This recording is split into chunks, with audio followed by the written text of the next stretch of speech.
What if the very thing you thought was keeping you safe is actually the thing quietly destroying you? Right now, in this moment, your mind is running a program you never agreed to. You call it being careful. You call it being thorough. You call it just wanting to make the right decision. But what if I told you that what you call thinking is actually a slow, invisible war being waged against your own confidence, your own peace, your own life? Overthinking doesn't feel dangerous. That's exactly why it's so effective. It disguises itself as responsibility. It wears the mask of intelligence. It convinces you that if you just replay the conversation one more time, if you just consider one more possibility, if you just wait a little longer before deciding, you'll finally arrive at clarity. But clarity never comes. Because overthinking isn't designed to give you answers. It's designed to keep you exactly where you are. This isn't a video about relaxing more or thinking less. This is about understanding the actual mechanism that is draining your confidence every single day without your permission, and, more importantly, how to dismantle it completely.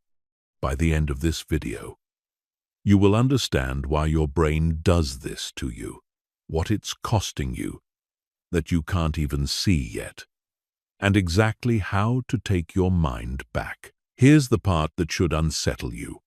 The people you admire, the ones who seem calm under pressure, the ones who make decisions without spiraling, the ones who walk into a room and simply exist without apologizing for it, they are not smarter than you. They are not luckier than you. They have simply stopped feeding the loop that you are still trapped inside of. And once you understand how that loop works, you will never see your own mind the same way again. So let's begin. Because the version of you that trusts their own decisions, that sleeps peacefully at night, that speaks without rehearsing every word 10 times in their head, that version of you already exists. They are just buried under years of noise. It's time to dig them out. This is not a lecture about willpower. And it's not going to end with a vague suggestion to think positive. Every idea in this video is built to be applied, not just understood. You will walk away with a clear picture of the mechanism running underneath your hesitation and a practical way to interrupt it. Starting with decisions as small as what to say next in a conversation, all the way up to the ones that shape the entire direction of your life.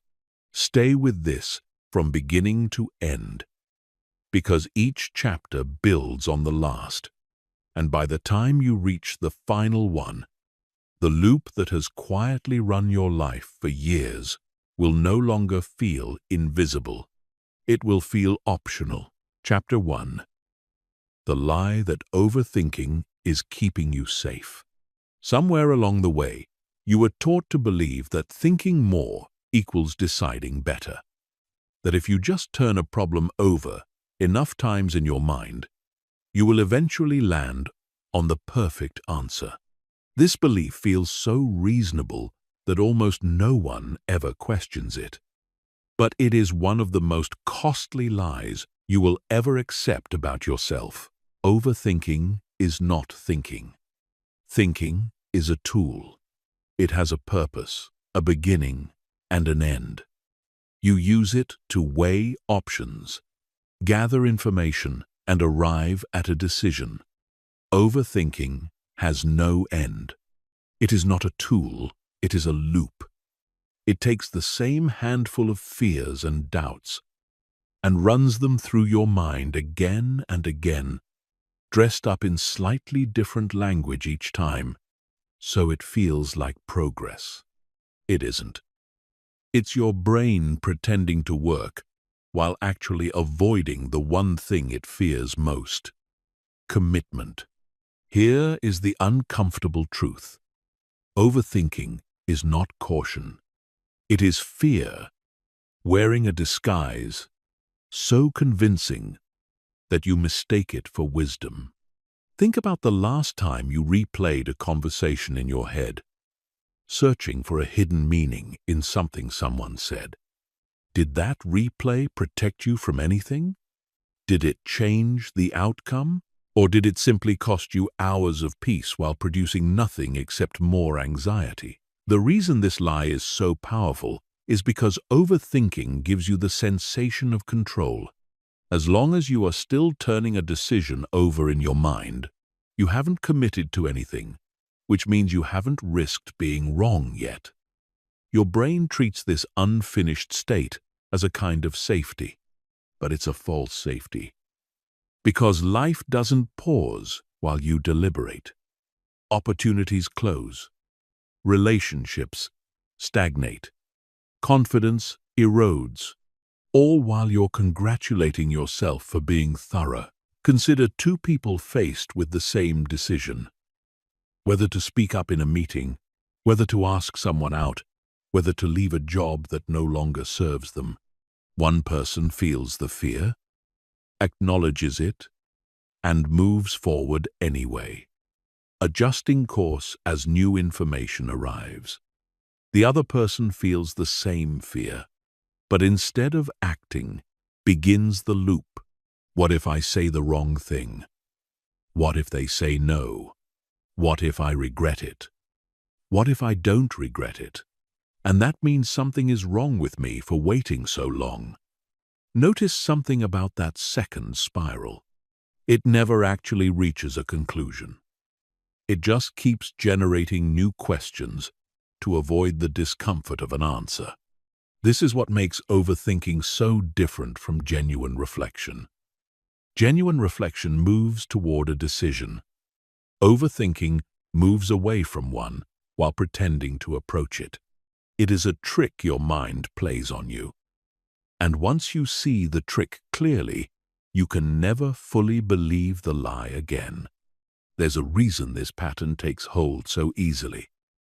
Your brain is wired to avoid pain more urgently than it is wired to seek reward. Making a decision means risking a wrong outcome, and a wrong outcome means potential embarrassment, loss, or regret. Your brain, in its outdated attempt to protect you, decides that no decision is safer than a bad one. So it keeps you circling the problem indefinitely, mistaking paralysis for protection. But paralysis is not protection. It's just a slower, quieter form of loss, one that doesn't announce itself the way failure does, which is exactly why it's so much easier to ignore until years have gone by. This is also why overthinking so often targets exactly the decisions that matter most to you. It's not random. The more emotionally significant a decision is, the more your brain treats the associated uncertainty as high stakes, and the harder it works to delay commitment through endless review. That's why you can decide what to order at a restaurant in seconds, but spend weeks unable to decide whether to have a difficult conversation with someone you love. The stakes aren't actually higher in some objective sense that justifies weeks over seconds. Your brain has simply attached more perceived danger to the emotionally loaded decision. And danger, real or imagined, is what triggers the loop. Once you understand that overthinking was never actually protecting you, something shifts. You stop respecting the loop. You stop treating every anxious replay as useful information and start recognizing it for what it actually is. Noise your mind generates to avoid the vulnerability of committing to something real. And the moment you stop respecting the noise, it starts to lose its grip on you. There's another layer to this lie worth exposing, and it has to do with identity. Somewhere along the way, many people who overthink begin to wear it as a badge of intelligence. They tell themselves that thorough people consider every angle, that smart people don't act impulsively, that careful people Examine a decision from every possible direction before committing. This story feels flattering, which is exactly why it's so hard to release. Nobody wants to give up a narrative that makes their struggle sound like a virtue. But look closely at the outcomes this so-called virtue actually produces. Does the constant deliberation lead to noticeably better decisions than the ones made by people who trust themselves and move? Or does it simply lead to the same decisions arrived at later, with far more suffering along the way, and sometimes not arrived at all because the window closed while the analysis was still running? Consider also how selectively this supposed thoroughness gets applied. The same person who spends 3 hours agonizing over how to phrase a single text message will often make far more consequential decisions: what to eat, what to watch, which route to drive, without a second thought. This inconsistency reveals something important. If overthinking were truly about being careful and rigorous, it would show up proportionally, applied most heavily to the decisions that matter most. Instead, it shows up wherever fear of judgment or fear of being wrong happens to be loudest, regardless of the actual stakes involved. That's not diligence.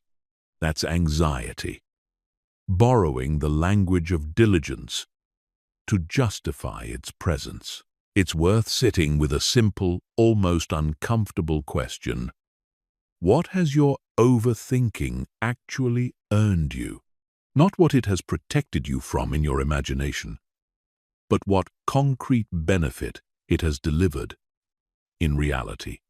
For most people, when they honestly interrogate this question for the first time, the answer is unsettling. The overthinking rarely prevented the mistake it promised to prevent. It rarely produced the certainty it promised to produce. What it did produce, reliably and repeatedly, was delay, exhaustion, and a growing distrust of one's own mind. Once you see this clearly, the lie loses its final foothold, because a lie can only survive as long as it remains unexamined. Chapter 2. The silent erosion of your confidence. Confidence is not built or destroyed in a single dramatic moment. It is built or destroyed in thousands of small, unnoticed moments. And overthinking is one of the most efficient confidence killers because it operates below the threshold of your awareness. You don't notice your confidence shrinking the way you'd notice a wound. It happens the way erosion happens to a coastline.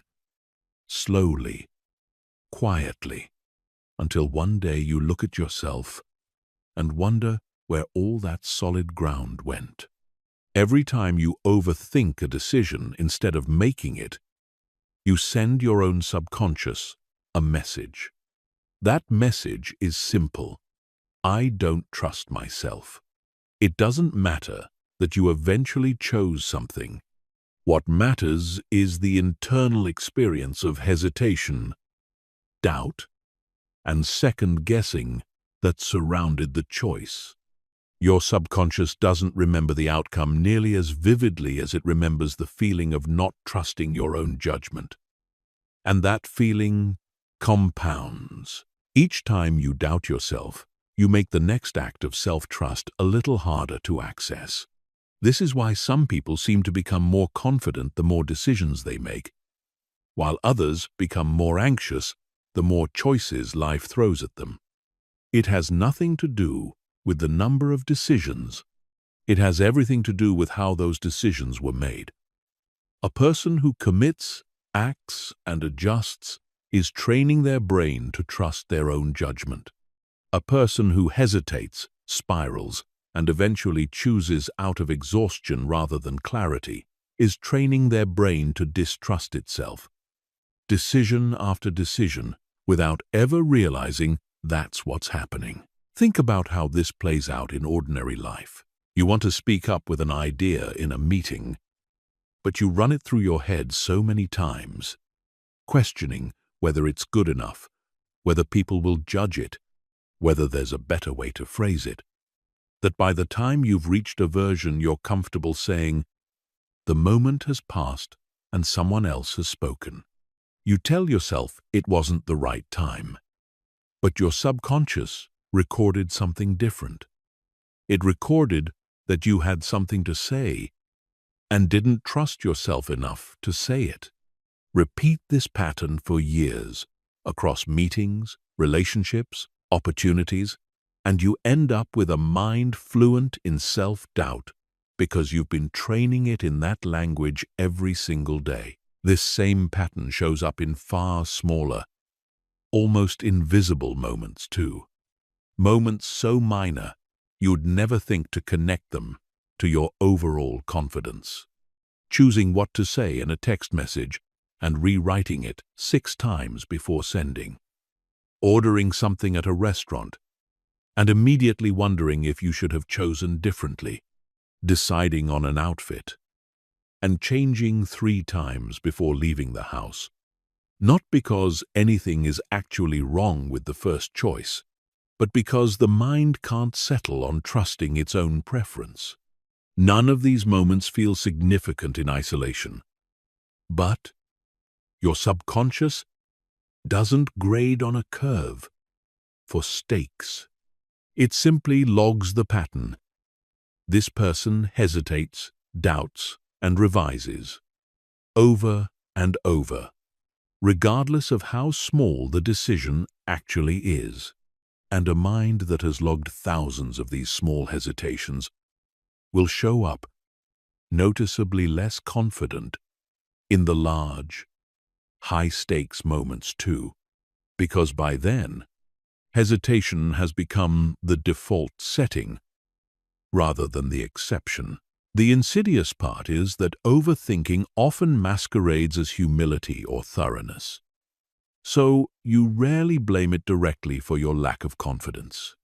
Instead, you blame yourself for being naturally anxious, or naturally indecisive, or naturally not cut out for certain situations. You misdiagnose the cause.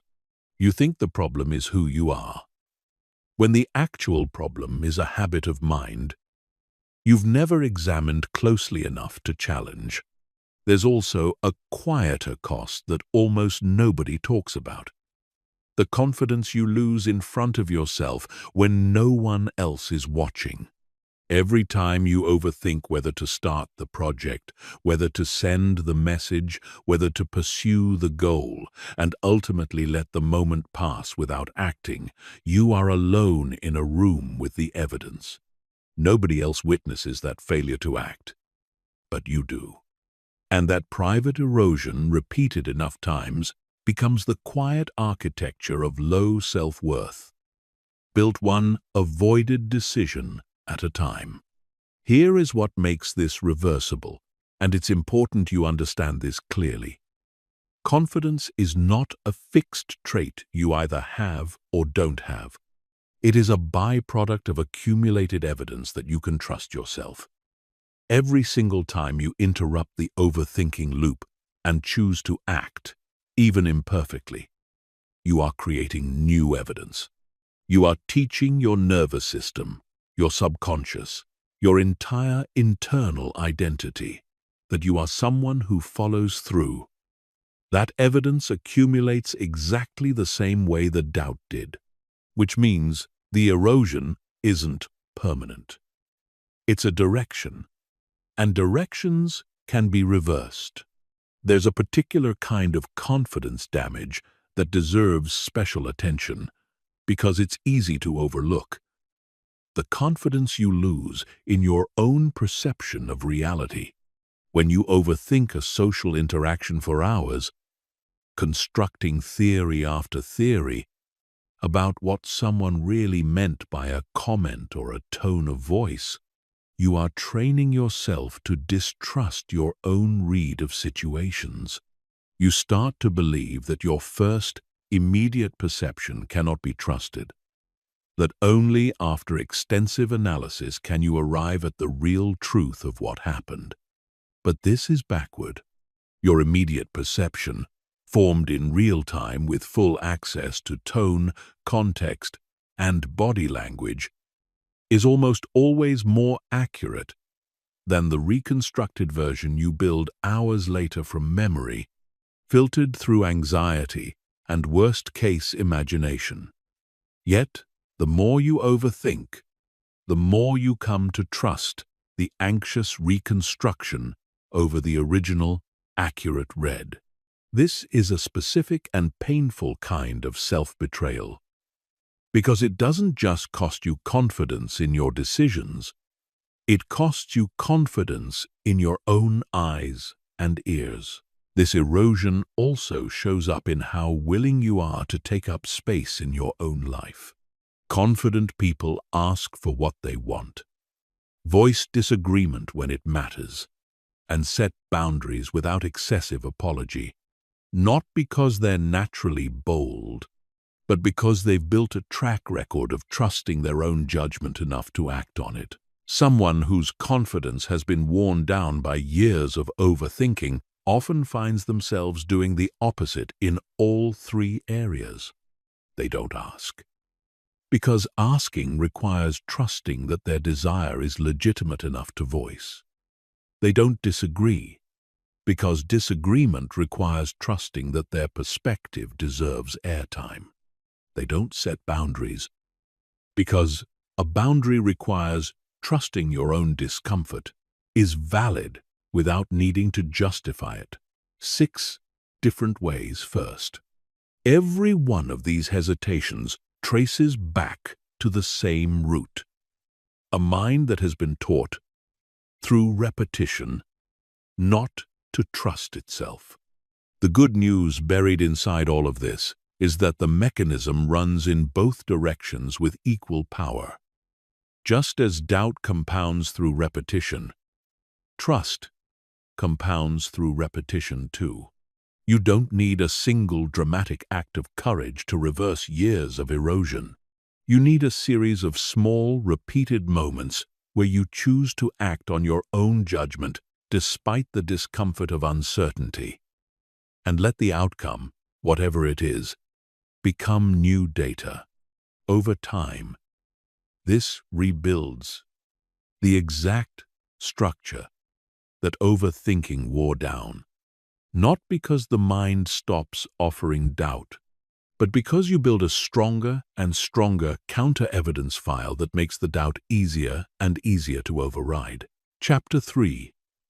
What is actually happening inside your brain? To understand why overthinking has such a powerful hold on you, it helps to understand what's happening biologically when the loop kicks in, because this isn't a character flaw. It's a mechanism, and mechanisms can be understood, interrupted, and retrained. When you're faced with an uncertain decision or a socially threatening situation, a small almond-shaped structure deep in your brain called the amygdala activates. Its job is threat detection, and it doesn't distinguish well between a genuine physical danger and the discomfort of, say, sending a text message that might not get the response you want. To your amygdala, uncertainty itself can register as a threat, because uncertainty historically meant unpredictability, and unpredictability once meant potential danger for your ancestors. So your brain treats the unresolved decision the same way it might treat a rustle in the bushes, something to stay alert to until it's resolved. At the same time, a network in your brain, known as the default mode network, becomes highly active during overthinking.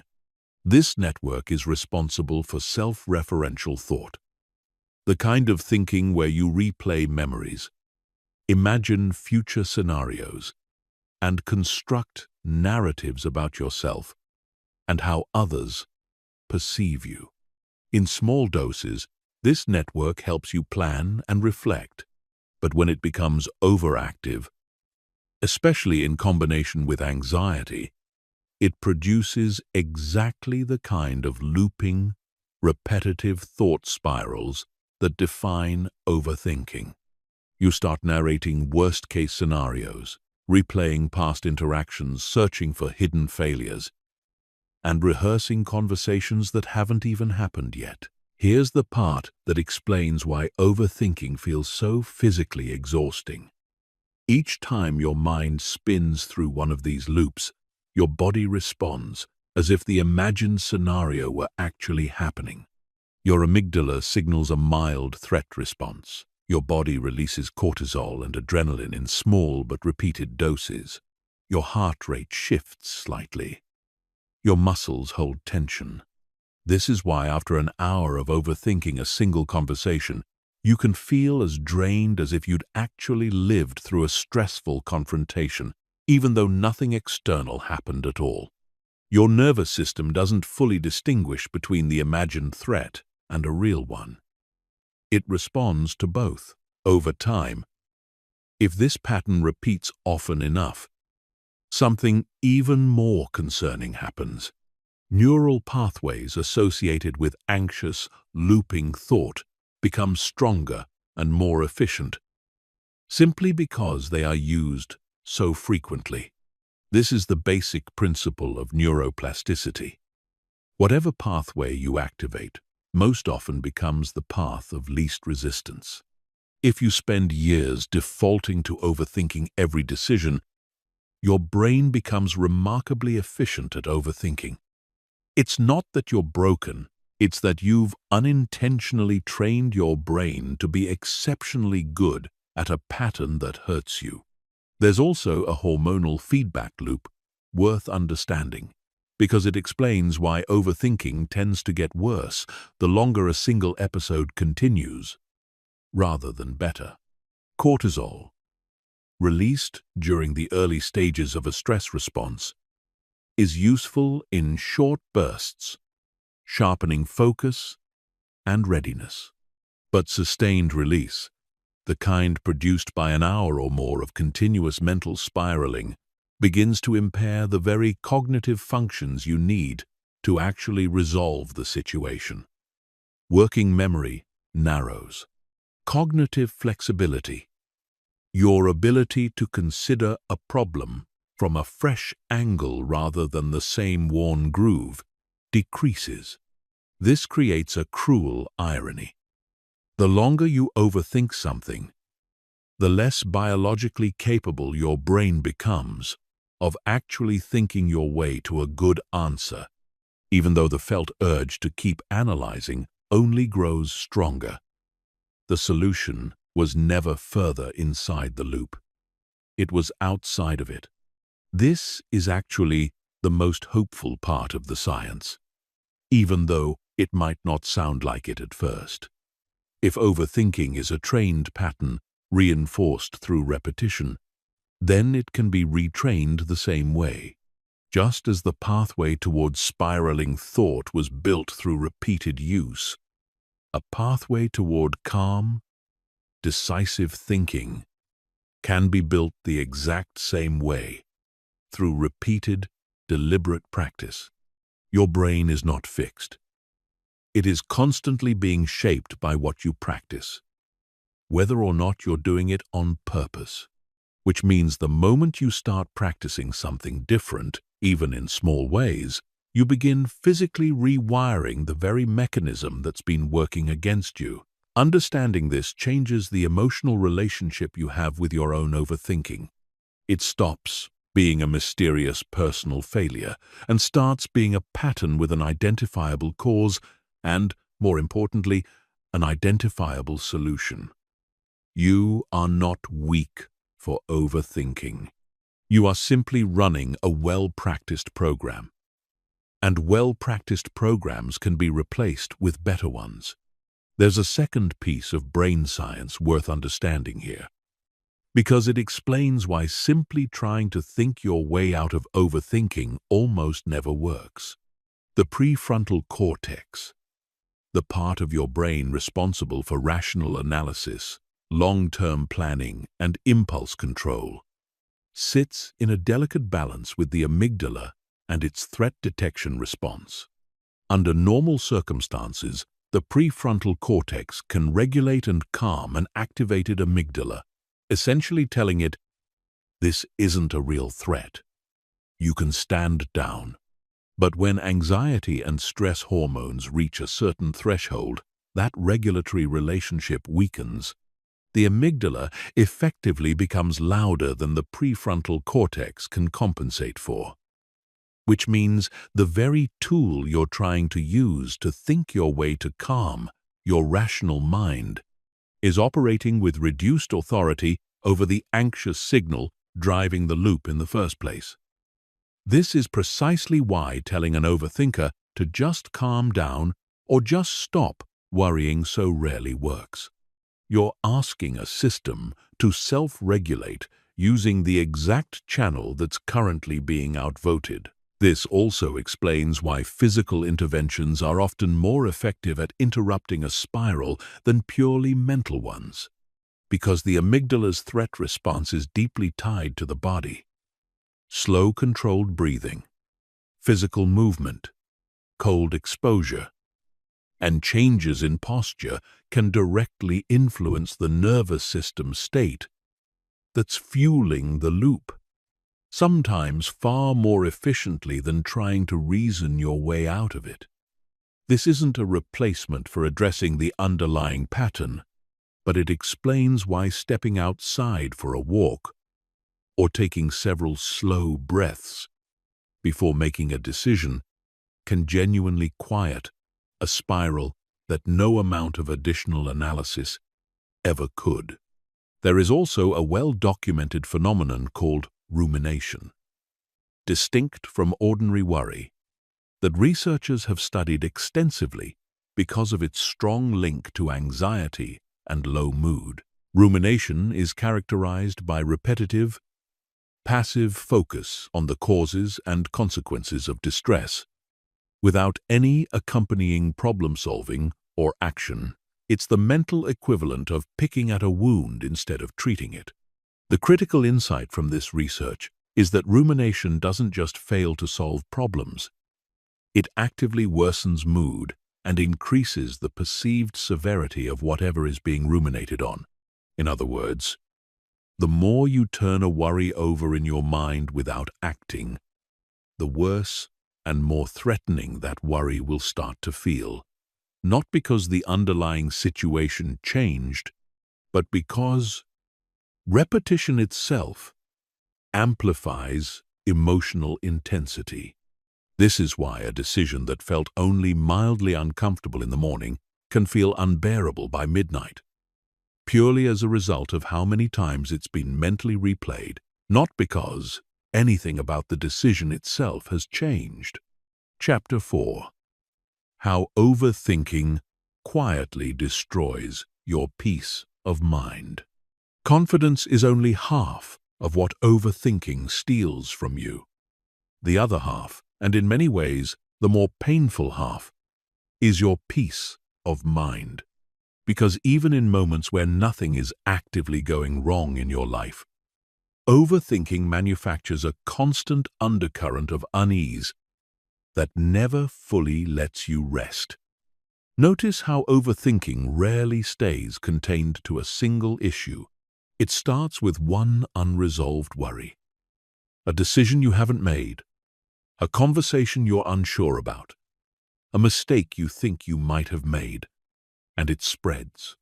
Your mind, still activated from one loop, starts scanning for other unresolved threads to pull on. Suddenly, you're not just thinking about the email you haven't sent. You're also thinking about that comment your friend made last week, and whether your finances are actually in order, and whether you're falling behind compared to people your age.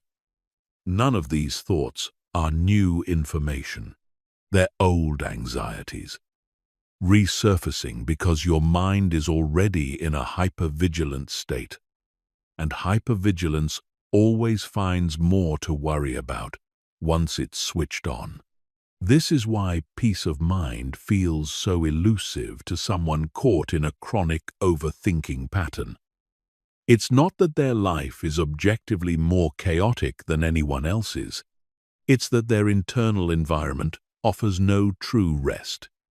Even in quiet moments, on a walk, in bed at night, during a break at work, the mind keeps working, keeps scanning, keeps replaying. Rest becomes something that happens to the body while the mind continues laboring in the background. And over time, this produces a specific kind of exhaustion that sleep alone cannot fix, because the problem was never a lack of physical rest. It was a lack of mental stillness. Sleep itself becomes one of the first casualties. Nighttime, when external distractions disappear, is when the default mode network has the most room to run unchecked. This is why so many people report their most intense overthinking happening the moment they lie down to sleep. The silence that should invite rest instead becomes an amplifier for every unresolved thought from the day. Hours pass, replaying conversations or rehearsing tomorrow's problems, and what should have been recovery time becomes another arena for the loop to perform in, leaving you exhausted before the day has even begun. Relationships suffer in ways that are often difficult to trace back to their true cause. Someone caught in chronic overthinking often struggles to be fully present with the people in front of them, because part of their attention is always occupied elsewhere, reviewing a past interaction or pre-processing a future one. Loved ones can sense this half-presence even when they can't name it. They notice you nodding along without quite being there. Over time, this creates a subtle distance in relationships that has nothing to do with love or commitment and everything to do with a mind too occupied with its own loops to fully arrive in the present moment with another person. And perhaps the cruelest cost of all is this. Overthinking convinces you that if you just think about your problems a little more, you'll eventually feel better. But peace of mind was never on the other side of more thinking. It was on the other side of trusting yourself enough to stop. Every additional lap around the same worry doesn't bring clarity. It just deepens the groove of anxiety a little further, making the next spiral even easier to fall into. The relief you're chasing through analysis was never available through analysis in the first place. It only ever comes through resolution. And resolution requires the one thing overthinking is specifically designed to avoid: a decision. There's also a subtler form of peace being stolen here, one that has nothing to do with big worries and everything to do with the texture of everyday experience. Think about the last time you ate a meal without your mind wandering to something unresolved. Think about the last time you watched a sunset, or listened to a song, or sat with a friend, and were actually there for the entirety of it, rather than partially present, while some background process kept reviewing yesterday's conversation or pre-living tomorrow's obligations. For someone caught in chronic overthinking, these fully present moments become rare, not because life lacks beauty or stillness, but because the mind has developed a habit of treating stillness itself as an opportunity to resume its work. Silence isn't experienced as rest. It's experienced as an open invitation for the loop to fill it.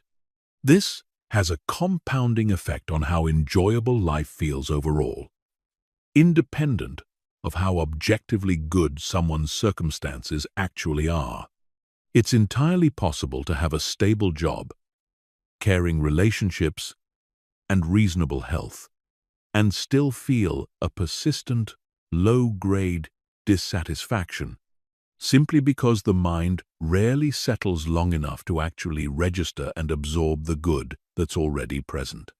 Overthinking doesn't just create anxiety about the future or regret about the past.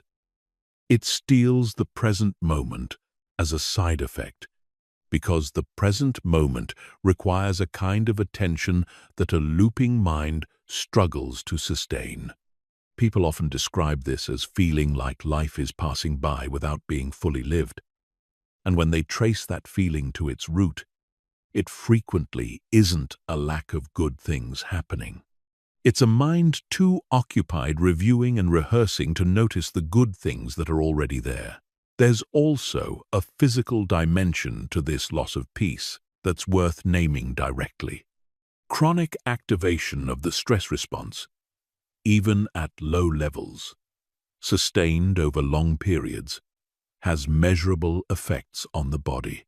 Elevated cortisol, disrupted digestion, tension held in the shoulders, jaw, and neck, and a nervous system that struggles to downshift into genuine rest, even during moments explicitly meant for relaxation, like a weekend or a vacation. This is why some people can take time off work and still return feeling only marginally recovered. The environment changed, but the internal pattern of hypervigilant, looping thought didn't. And that pattern is what was driving the exhaustion in the first place, far more than the workload itself ever was. Chapter 5. The Death Spiral, where confidence and overthinking feed each other. By now, you can probably see how overthinking damages confidence and how it steals peace of mind. But there's a darker mechanism at work that makes this pattern so difficult to escape once it's established. Overthinking and low confidence don't just coexist, they actively feed each other, creating a self-reinforcing spiral that gets tighter and more difficult to break the longer it continues. Here's how the spiral works. Low confidence makes you doubt your ability to make a good decision. That doubt triggers overthinking, because if you don't trust your own judgment, the natural response is to keep analyzing in the hope that enough analysis will substitute for the confidence you're missing. But overthinking, as we've already established, doesn't actually produce more clarity. It produces exhaustion, hesitation, and often a decision made too late or not made at all. That outcome, whether it's a missed opportunity, an awkward delayed response, or a choice made out of desperation rather than conviction, gets logged by your subconscious as further evidence that your judgment can't be trusted, which lowers your confidence even further, which triggers even more overthinking the next time a decision arrives. Around and around it goes, each cycle a little tighter than the last. What makes this spiral so dangerous is that it's largely invisible from the inside.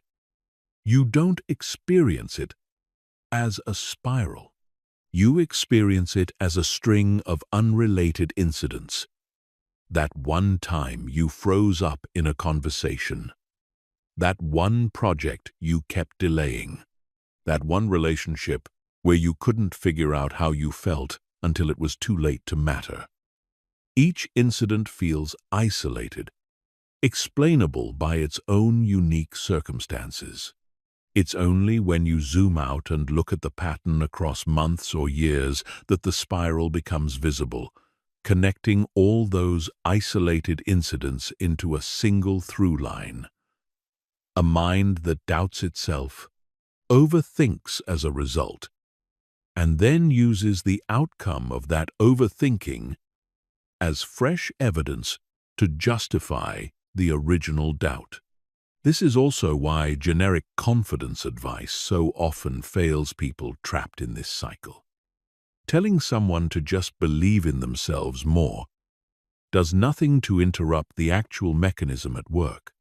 You cannot think your way into confidence, while the very habit of excessive thinking is the thing destroying it. Trying to overthink your way out of overthinking is like trying to put out a fire by pouring on more of the exact fuel that's feeding it.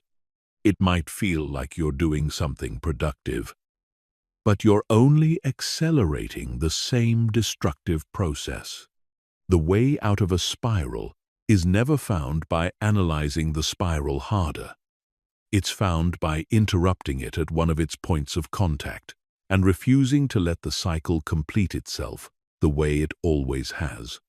That means catching the moment doubt tries to trigger a spiral of analysis, and instead of following it down familiar paths, choosing to act on incomplete information, tolerating the discomfort of not having certainty, and letting the outcome, whatever it is, become new evidence of a different kind.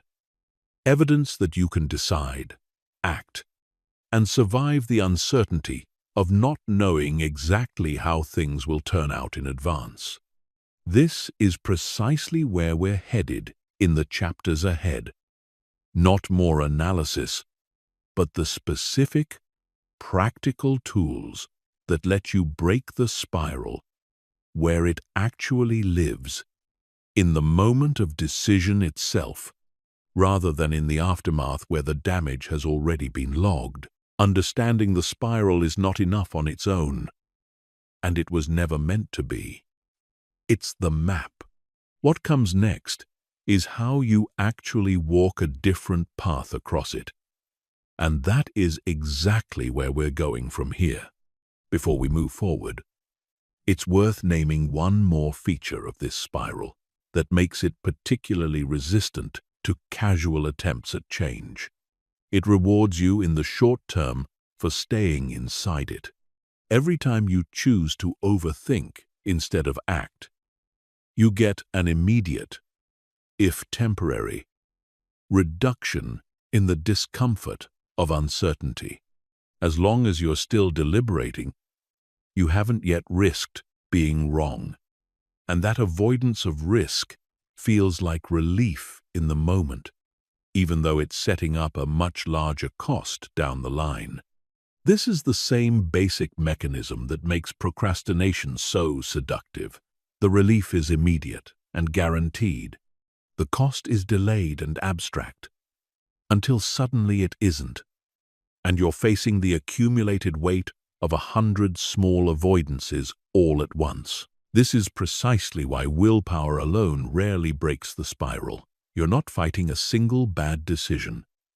You're fighting a reinforcement pattern that has been rewarding the same behavior in small doses for years. Breaking it requires something more deliberate than simply resolving to try harder next time. It requires specific, repeatable interruptions, applied consistently enough that a new pattern has room to take root before the old one reasserts itself. That's not a discouraging fact. It's actually a liberating one, because it means you don't need to rely on willpower or motivation, which are unreliable by nature. You need a system, applied consistently, that makes the new pattern easier to choose than the old one, even on days when your motivation is low. Building exactly that system is what the rest of this journey is about. Chapter 6. The decision deadline that breaks the loop. If overthinking thrives on the absence of a boundary, the first and most direct tool to break it is to impose one deliberately. This is the practice of the decision deadline, and its power lies in how simple it is to understand and how uncomfortable it is to actually follow through on, which is exactly why so few people ever use it consistently and exactly why it works so well for those who do. A decision deadline is precisely what it sounds like: a hard, non-negotiable point in time by which a decision must be made, regardless of whether you feel fully certain about it. This might sound almost too simple to matter, but its effectiveness comes from how directly it confronts the actual mechanism driving overthinking. Remember, overthinking survives because it offers the illusion of control through indefinite deliberation. A deadline removes that illusion by force. There is no more room for endless review, because the clock does not care how unfinished your analysis feels. Here's how to apply it in practice. When you notice a decision beginning to loop, whether it's what to say in a message, whether to take a new opportunity, or how to handle a difficult conversation, assign it an explicit deadline, not a vague someday, but a specific moment. By 6 o'clock tonight, before I go to sleep, within the next 10 minutes. The shorter and more specific the deadline, the more effective it tends to be, because vague deadlines simply become another home for the loop to continue operating inside of. The deeper reason this works is that it forces your brain to shift from analysis mode into commitment mode. And these are genuinely different cognitive states. Analysis mode keeps every option open, weighing possibilities without ever closing a door. Commitment mode requires closing doors, and closing doors is uncomfortable precisely because it means accepting the risk of being wrong. But here is what almost no one tells you about that discomfort. It is temporary, and it is far smaller than the discomfort of remaining suspended in uncertainty for days or weeks. The anxiety of committing to an imperfect decision peaks and then fades. The anxiety of endless deliberation doesn't peak. It simply continues, low and constant, draining you for as long as the decision remains unresolved. It helps to actually track this in your own experience the first several times you use a decision deadline, because most people, when they finally test it, are surprised by what they find. Rate your anxiety about a pending decision on a simple scale before the deadline. Then rate it again an hour after committing. Almost universally, the anxiety after committing, even to an imperfect or uncertain choice, is lower than the anxiety that was present during the deliberation itself. This isn't a coincidence. Uncertainty, held open indefinitely, is one of the most reliably uncomfortable states the human mind can occupy. More uncomfortable, in many documented cases, than knowing a negative outcome for certain. Committing, even to a decision that might not work out, resolves that specific discomfort immediately, replacing an open-ended, anxious state with a concrete situation you can now actually respond to.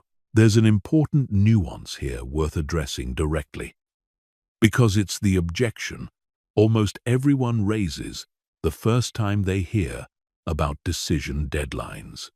What if the decision truly is complex and deserves more time? The answer is that a decision deadline does not mean rushing every choice you'll ever make. It means being honest about how much additional time would actually improve the quality of the decision versus how much additional time is simply feeding an anxious loop that has already extracted all the useful information it's going to extract. Most people, if they're honest with themselves, know within the first several minutes of considering a decision roughly what their answer will be. The hours and days that follow are rarely producing new insight. They're producing repetition, dressed up as diligence. There's a simple test you can apply here to distinguish genuine remaining uncertainty from repetitive noise. Ask yourself whether continuing to think about this decision right now would introduce any new information you don't currently have access to. If the answer is yes, if there's a specific piece of missing information you could realistically obtain, a conversation you haven't had yet, data you haven't looked up, then it's reasonable to extend your deadline specifically to obtain that information and then decide once you have it. But if the honest answer is no, if you already have everything you're going to have, and further thinking would simply be replaying the same considerations you've already fully weighed, then you already have your answer sitting right in front of you. The discomfort of committing to it is not a sign that you need more time. It's simply the discomfort of choosing, which no amount of additional deliberation was ever going to remove. To make deadlines effective, pair them with a second rule. Once the deadline passes and a decision is made, you do not reopen it that same day.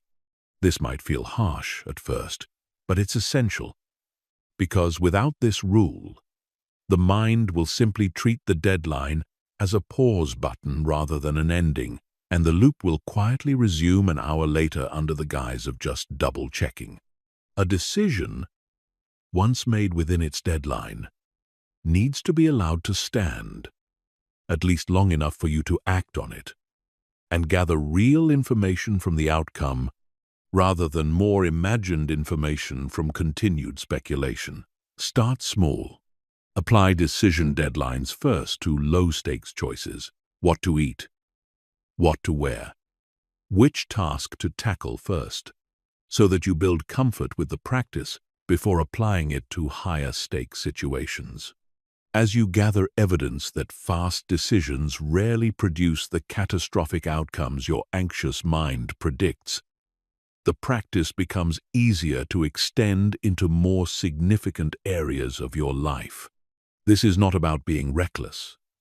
It's about recognizing that the vast majority of decisions you agonize over are far more reversible and far less consequential than the anxious loop inside your head insists they are. There's a useful mental framework that makes this easier to apply consistently, sometimes described as the distinction between one-way doors and two-way doors. A two-way door decision is one you can reverse or adjust relatively easily if it turns out to be wrong. Trying a new approach at work, reaching out to someone, saying yes to an invitation you're unsure about. A one-way door decision is far harder to reverse and genuinely warrants more careful consideration. Major financial commitments, decisions that significantly affect other people, choices that are difficult or costly to undo. The mistake overthinkers consistently make is treating almost every decision as if it were a one-way door, applying the same exhausting level of deliberation to what to say in a text message as they would to a major life decision. Learning to quickly sort a decision into one of these two categories, which itself should take seconds, not hours, immediately tells you how much deliberation is actually warranted. Most of what consumes your mental energy every day is sitting behind a two-way door, fully reversible, and treating it that way frees up an enormous amount of capacity that's currently being spent on decisions that were never as high stakes as they felt. It also helps to notice what a decision deadline actually protects you from. Beyond just the exhaustion of deliberation, it protects you from a particular kind of self-inflicted damage. The erosion of trust in your own judgment that happens every time you watch yourself fail to commit. Each time you honor a deadline and follow through, regardless of outcome, you interrupt that erosion and begin actively reversing it. This is why the practice matters far beyond the specific decisions it's applied to in the moment. It's not just about making better choices faster. It's about rebuilding the relationship you have with your own mind, one bounded decision at a time, until trusting yourself to decide within a reasonable window starts to feel normal again instead of terrifying. Chapter 7. Training yourself to trust your own judgment again. Confidence, as we established earlier, is not a trait you either have or lack. It is a pattern built through repeated evidence that your judgment can be trusted.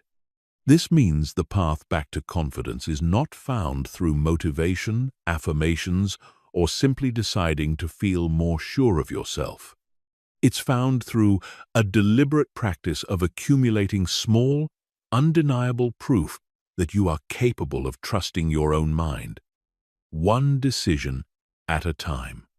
The starting point is what we might call the evidence log, though you don't need to formalize it into anything complicated. It's simply the practice of noticing, consciously, every time you make a decision and follow through on it, especially the small ones that would normally pass by unnoticed. Choosing quickly what to order and eating it without a second thought about whether you should have chosen differently. Sending the message you drafted the first time without rewriting it 4 more times first. Making a plan and sticking to it even when a small doubt shows up halfway through. Each of these moments, however minor they seem, is a deposit into the exact account that overthinking has been withdrawing from for years. The mind doesn't distinguish between big and small triumphs of self-trust nearly as sharply as we assume. It notices the pattern of trust itself, repeated consistently, regardless of the size of the decision involved. An important part of this practice is learning to separate the outcome of a decision from the value of having made it decisively. This distinction matters enormously, because one of the reasons overthinking persists is the belief that a decision is only validated if it turns out well. But that standard sets you up to distrust yourself even when you're doing everything right. Because plenty of well-made decisions produce imperfect outcomes simply due to factors outside your control. The goal is not to only trust decisions that turn out perfectly. The goal is to trust the process of deciding itself, regardless of outcome. Because a good decision-making process, repeated consistently, produces good results far more reliably over time than an anxious, over-analyzed one ever will, even though any single instance might not go exactly as hoped. This distinction between process and outcome is one that people who make high-stakes decisions professionally, in fields like investing, medicine, or competitive strategy, tend to understand intuitively, even if they've never articulated it explicitly. They know that a decision made with sound reasoning and the best available information at the time can still produce a poor result, purely due to factors that were genuinely unknowable in advance. They also know that a poorly reasoned decision can occasionally produce a good result through sheer luck. If you judge your decision-making purely by outcomes, you end up reinforcing exactly the wrong lessons, crediting lucky impulsiveness, while punishing yourself for well-reasoned decisions that simply didn't pan out. Judging by process instead. Did I gather reasonable information? Did I commit within a reasonable time frame? Did I act in a way consistent with my values and goals? Gives you a far more accurate and far more stable foundation for building genuine self-trust. One that isn't at the mercy of factors you never controlled in the first place. There's a specific practice that accelerates this rebuilding process significantly. Acting before you feel ready. This sounds counterintuitive, almost reckless, but it directly targets the false belief that confidence must arrive before action, when in reality the relationship runs the opposite direction far more often than people realize. Confidence is frequently the result of having acted despite uncertainty and survived it, not the prerequisite for acting in the first place. Waiting to feel confident before making a decision is like waiting to feel physically strong before ever lifting a weight. The feeling you're waiting for is actually produced by the repetition you're avoiding. This particular reversal, action producing confidence rather than the other way around, is worth dwelling on because it contradicts what most people have quietly believed their entire lives without ever examining it directly. If you wait for certainty before acting, You are, by definition, waiting for something that overthinking itself is actively preventing you from ever reaching. Since more analysis rarely produces more certainty, it typically just produces more analysis. This means that for someone caught in the overthinking pattern, waiting to feel ready isn't a reasonable, cautious strategy. It's an indefinite postponement disguised as prudence, because the feeling being waited for was never going to arrive through the very process being used to chase it. This is also where identity plays a critical role in accelerating or blocking the process. If you continue to privately describe yourself as someone who overthinks everything, someone who can never make up their mind, someone who always second-guesses themselves, you are giving your subconscious a script to keep performing, regardless of the individual decisions you make. Language shapes identity, and identity shapes behavior far more powerfully than most people give it credit for. Begin deliberately using different language, even if it feels untrue at first. I am someone who trusts my judgment. I decide and I adjust as needed. I don't need certainty to move forward. These statements are not magic, and saying them alone will not undo years of pattern, but paired with actual, repeated, decisive action, they help align your internal narrative with the evidence you're building, rather than working against it. Finally, understand that setbacks along this path are not evidence that the process isn't working. They're an expected and necessary part of it. You will make a fast decision at some point, and it will turn out poorly. When this happens, the old pattern will try to convince you that this proves overthinking was right all along, that you should have deliberated longer. Resist this conclusion. One imperfect outcome does not invalidate an entire process built on hundreds of decisions. The measure of success here was never a perfect track record. It was a fundamentally healthier relationship with your own judgment, one where a single wrong decision doesn't send you spiraling back into years of hesitation, but simply becomes information you use to decide a little better next time, and then you move forward again. There's one more dimension of this rebuilding process worth naming clearly, because it often gets overlooked: the role of self-compassion in making the entire practice sustainable. Many people, once they understand intellectually that overthinking has been damaging their confidence, respond by becoming harshly critical of themselves every time they notice the pattern resurface. This backfires because self-criticism activates the same threat detection system we discussed earlier, which makes the nervous system more reactive, not less, and paradoxically makes the overthinking pattern more likely to intensify rather than fade. The more useful response, every time you catch yourself spiraling, is closer to what you might offer a friend in the same situation: an acknowledgement, without judgment, that the pattern showed up again, followed by a gentle redirection back toward action. I notice I'm doing the thing again. That's okay. What's the next small step?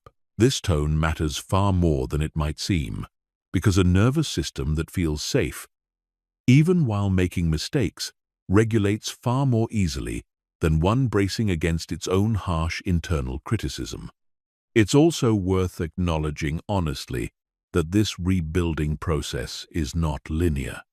There will be weeks where decisiveness feels natural and weeks where old patterns resurface with surprising intensity, often triggered by stress, fatigue, or situations that carry particular emotional weight for you personally. This is not a sign of failure or of the process not working. Confidence, like any skill built through repetition, strengthens on average over time, even while it fluctuates day to day. The people who successfully rebuild trust in their own judgment are not the ones who never regress. They're the ones who don't treat a regression as proof that the entire effort was pointless, and who simply return to the practice the next time a decision presents itself, regardless of how the last one went. Chapter 8. Calming the body so the mind can follow. Because overthinking is not purely a mental event but a physiological one, involving your amygdala, your stress hormones, and your entire nervous system. One of the most effective tools available to you doesn't start in your thoughts at all. It starts in your body. Learning to regulate your physical state directly is often faster and more reliable than trying to reason your way out of a spiral, because it addresses the root activation rather than trying to negotiate with the thoughts that activation is producing. The most immediately accessible tool here is your breath, specifically slow, extended exhalation. When you breathe in a slow, controlled rhythm, with an exhale that lasts longer than your inhale, you directly stimulate the vagus nerve, which plays a central role in shifting your nervous system out of the heightened, threat-alert state that fuels overthinking and into a calmer, more regulated state where clear decision-making becomes possible again. A simple version of this: inhale for a count of 4, hold briefly, exhale for a count of 6 to 8, repeated for even 1 or 2 minutes. This measurably shifts your physiological state, and as your body calms, the intensity and urgency of the looping thoughts riding on top of that activation tends to calm along with it. Physical movement serves a similar function through a different channel. Anxiety and overthinking generate a buildup of stress hormones that your body, evolutionarily, expected to be discharged through physical action. Running, fighting, physically resolving the threat. In modern life, the threat is usually a decision or a social situation, not something you can physically run from, which means those stress hormones often have nowhere to go and simply recirculate, feeding the mental loop further. Deliberately introducing movement, a brisk walk, a few minutes of stretching, even shaking out your hands and shoulders, gives your body a way to metabolize that stress response, which frequently produces a noticeable settling of the mental spiral within minutes, in a way that sitting still and thinking harder never manages to achieve. Cold exposure is another underused but remarkably effective tool for interrupting an intense spiral in the moment. Splashing cold water on your face, or briefly holding something cold, triggers what's known as the mammalian dive reflex, which rapidly slows your heart rate and shifts your nervous system state. This isn't a long-term solution to chronic overthinking, but as an in-the-moment circuit breaker. When a spiral has become so intense that it's difficult to access any of the more cognitive tools, it can create just enough space to think clearly again. Posture and physical positioning offer another accessible, often overlooked lever. Research into the connection between body position and emotional state has consistently found that posture doesn't just reflect internal state. It actively influences it. Sitting hunched forward, arms crossed, shoulders curled in, a position many people unconsciously adopt while spiraling through anxious thought, tends to reinforce feelings of smallness and threat.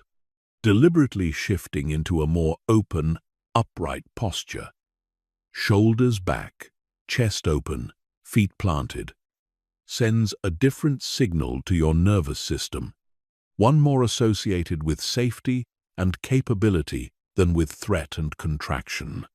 This might sound almost too simple to matter, But the body and mind operate as a genuinely two-way system, each influencing the other continuously, and small physical adjustments are one of the most immediately accessible entry points into that system, available to you in literally any moment, regardless of where you are or what resources you have on hand.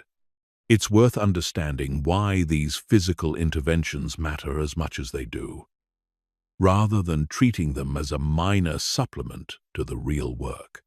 As we covered earlier, your prefrontal cortex, the seat of rational thought, loses some of its regulatory power over an activated amygdala once stress hormones cross a certain threshold.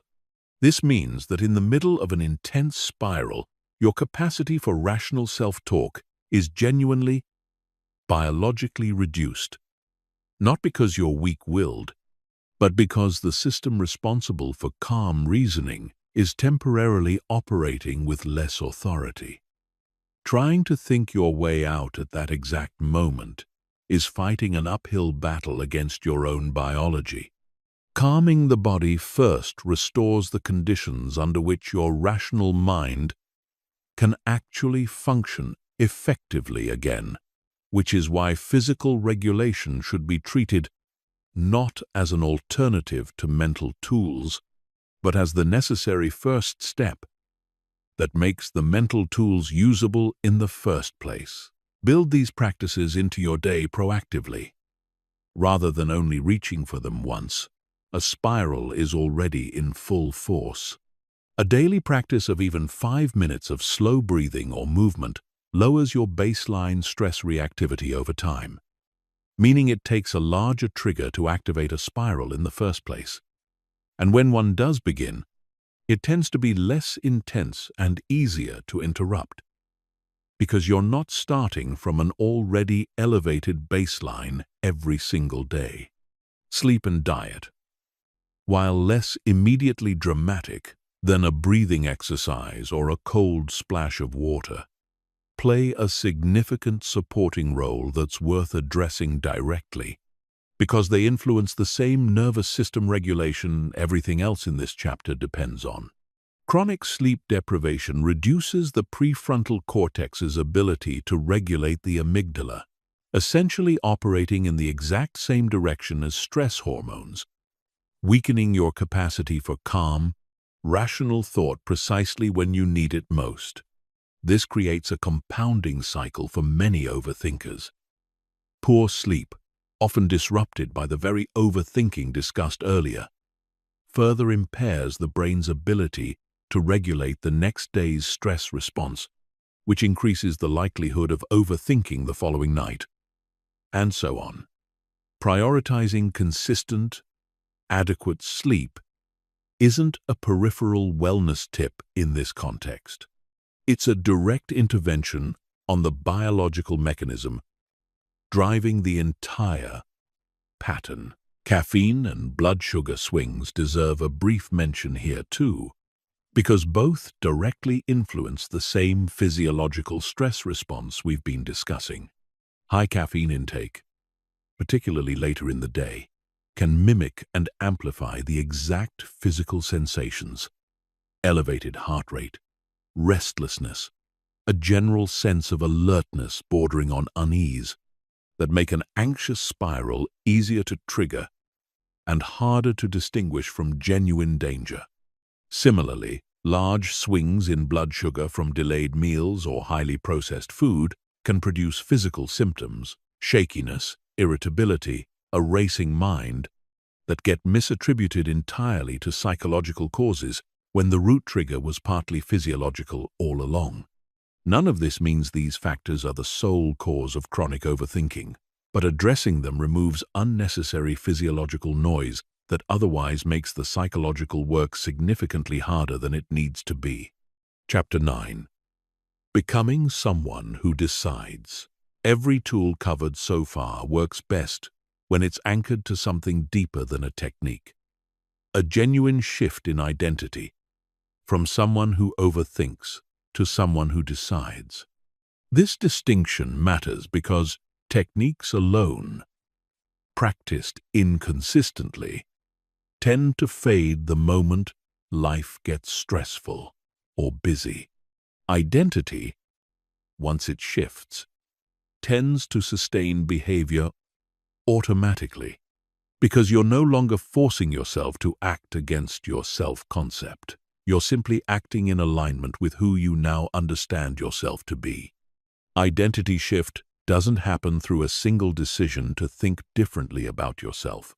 It happens through repeated action that gradually accumulates into undeniable proof, until the new identity feels less like something you're claiming and more like something you've actually become. This is why the earlier chapters on decision deadlines and evidence building are not separate from this chapter. They are the raw material this chapter depends on. You cannot talk yourself into becoming a decisive person. You can only act your way into it, one instance at a time, until decisiveness stops feeling like an exception and starts feeling like your default. A useful practice here is to explicitly ask yourself, in moments of hesitation, what would the version of me who trusts their judgment do right now? This question works because it bypasses the anxious, deliberating part of your mind and instead accesses a kind of aspirational clarity. The clarity you already have about what decisive action looks like, even if you don't yet consistently embody it. Over time, as you answer this question with action rather than just contemplation, the gap between the aspirational version and your actual behavior narrows, until eventually there's no meaningful gap left at all. This technique works particularly well because of how the human mind processes identity-based questions differently from purely rational ones. When you ask yourself, "What should I do in this situation?" you invite the full weight of every fear, every possible consequence, every worst-case scenario your anxious mind can generate. But when you ask, "What would a decisive version of me do?" you're accessing a different kind of knowledge entirely, a kind of embodied, almost instinctive understanding of decisive action that most people already possess, even if they rarely access it, because they've spent so many years defaulting to the anxious question instead. You already know, on some level, what a confident, decisive response to most situations in your life would look like. The work is not acquiring that knowledge. It's building the habit of consulting it instead of the anxious alternative you've relied on for so long. It's important to address a misconception that often creeps in here. Becoming someone who decides does not mean becoming someone who never doubts, never second guesses, or never feels the pull of an old pattern. Doubt doesn't disappear simply because you've built a stronger identity around decisiveness. What changes is your relationship to the doubt. A decisive person still feels uncertainty. They've simply learned not to treat that uncertainty as a stop sign. They've learned to act alongside it rather than waiting for it to fully resolve before moving. This is an important distinction because many people abandon the identity shift prematurely, assuming that, because they still feel afraid or unsure, the work isn't working. In reality, the work was never about eliminating fear or uncertainty. It was about no longer letting fear and uncertainty be the deciding vote every single time. Language plays a supporting but meaningful role in reinforcing this identity. Pay attention to how you narrate your own decisions, out loud or internally. Someone still operating from the old identity might say, "I don't know. I'm terrible at making decisions. I always overthink everything." Someone operating from the new identity says something closer to, "I made a call, and I'll adjust if I need to." This isn't about denial or forced positivity. It's about accurately describing a process that has genuinely changed, rather than continuing to describe yourself using an outdated script that no longer reflects the work you're doing. It also helps to surround this identity shift with environmental reinforcement. Notice and consciously acknowledge every instance, however small, where you acted decisively instead of spiraling. This isn't about empty self-congratulation. It's about giving your brain a clear, repeated signal that this new behavior is being noticed and valued, which strengthens the neural pathway associated with it, the same way any skill strengthens through recognized, repeated practice. The goal is for decisiveness to eventually require no more conscious effort than the overthinking pattern once did, because at that point, it will have become just as automatic, just as effortless, and infinitely more useful to the life you're building. The people around you can also play a meaningful role in this shift, whether they realize it or not. Pay attention to whether the people you spend the most time with tend to reinforce careful, decisive action, or whether they tend to model and even encourage the same anxious deliberation you're trying to move away from. This isn't about blaming your environment for a pattern that's ultimately internal, but environments do shape behavior, often more powerfully than willpower alone. If someone close to you responds to every uncertainty by spiraling through worst-case scenarios out loud, spending significant time around that pattern can quietly pull you back into it, simply through proximity and social mirroring. Where possible, seek out and spend time with people who model the kind of decisive, grounded confidence you're building toward. You'll likely find that this kind of energy is at least as contagious as anxiety is, and being around it consistently makes the identity shift considerably easier to sustain. It's also worth addressing what happens when this new identity gets tested by a genuinely high-stakes situation, because low-stakes practice alone can create a false sense of mastery that wavers the first time something significant is actually on the line. When that moment arrives, and it will, the goal is not to feel calm and certain. That expectation itself often makes things harder. The goal is to apply the same principles you've been practicing at smaller scale. Give yourself a reasonable, bounded amount of time to gather the information that would genuinely improve the decision. Use physical regulation to keep your nervous system out of full threat mode. And then commit, fully aware that commitment does not require the absence of fear. The version of you built through consistent small practice is more than capable of handling a large moment. The scale of the decision changes. The underlying skill you've been building does not. Chapter 10.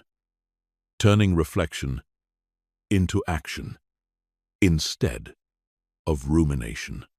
None of this means you should never think deeply about a decision, and it's important to be clear about that distinction before moving forward, because otherwise it's easy to swing from one extreme, chronic overthinking, into another, impulsive decisions made without any real reflection at all. The goal was never to eliminate thinking. It was to eliminate the specific, repetitive, action-avoidant version of thinking that we've been calling overthinking throughout this video.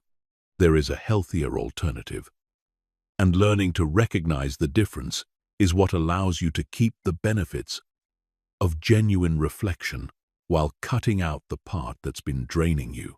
The clearest distinguishing feature between productive reflection and unproductive rumination is direction. Productive reflection moves toward a decision or an action. It has a natural endpoint, because its purpose is to gather just enough clarity to move forward. Rumination, by contrast, circles the same territory repeatedly without ever producing a next step. If you notice that you've considered the same angle of a problem more than 2 or 3 times without any new information entering the picture, that's a reliable signal you've crossed from reflection into rumination, and continuing further will not produce the clarity you're hoping for. It will only produce more fatigue. A practical way to harness this distinction is a technique sometimes called worry scheduling, or in this context, we might call it reflection scheduling.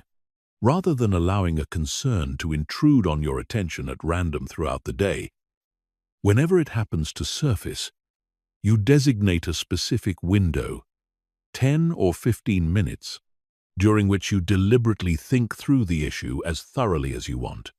Outside of that window, when the thought tries to resurface, you consciously note it and tell yourself, "I'll think about this during my scheduled time," rather than engaging with it immediately. This might sound like it would be difficult to enforce, but in practice, most people find that simply knowing there is a designated time for the thought reduces its urgency significantly, and by the time the scheduled window arrives, much of the emotional charge has already faded on its own. Writing is another powerful way to convert unstructured rumination into structured reflection. The simple act of putting a looping thought into written words forces it out of the vague, repetitive, emotionally charged form it takes inside your head, and into a more concrete, examinable form on paper. Write down exactly what you're worried about, what you actually know for certain, what you don't know, and what the very next possible action could be, however small. This process alone often reveals something important. A thought that felt enormous and unresolvable while spinning silently in your mind frequently looks far smaller and more manageable once it's laid out plainly in front of you. The vagueness was part of what made it feel so overwhelming. Specificity deflates it. There's a further layer to this practice that many people miss the first time they try it. Separating what is actually within your control from what isn't. When you write out a concern, draw a simple line down the middle of the page, or just mentally sort the details into 2 categories. On one side, place everything about the situation that you can directly influence through your own choices and actions. On the other side, place everything that depends on other people, chance, timing, or circumstances, entirely outside your control.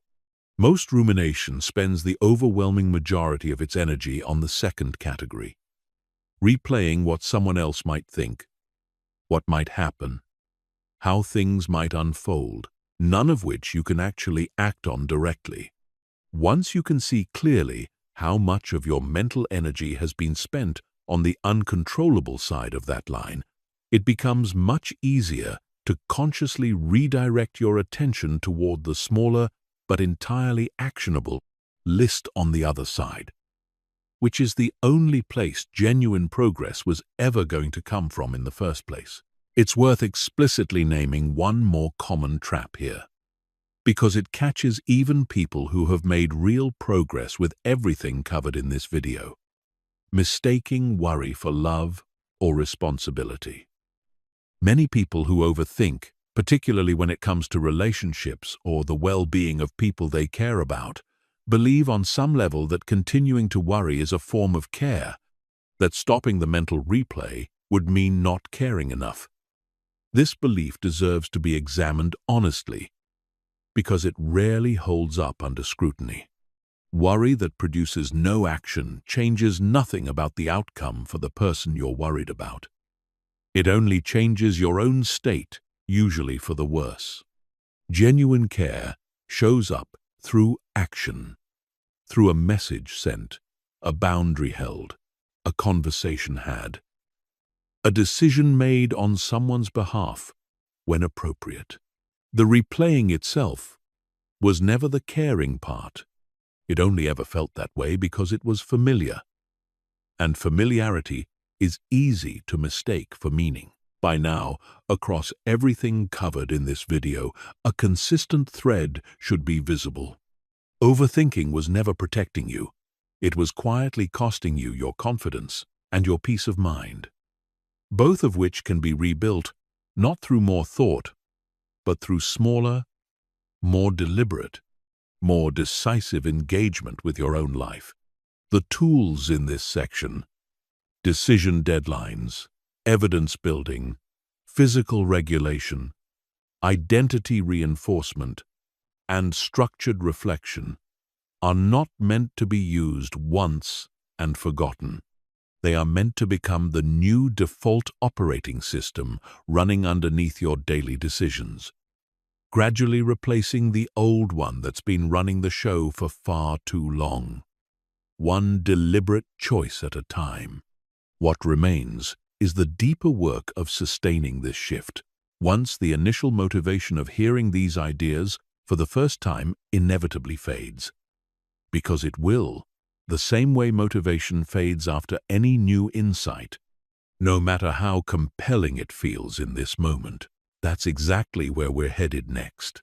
Not more tools to add to the list, but the underlying structure that keeps all of these tools active in your life long after today, through the moments when old habits feel easiest to fall back into, and through the specific situations, relationships, work, the quiet hours of the night, where overthinking has historically had the strongest grip on you.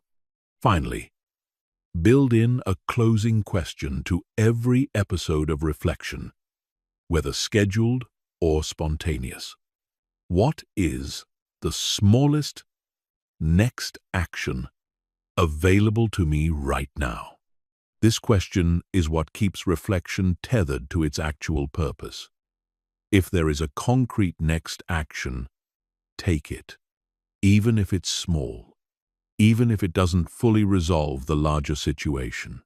If there genuinely isn't one available yet, because you're waiting on information or a specific circumstance to change, then consciously set the thought down until that circumstance changes, rather than continuing to turn it over in the meantime.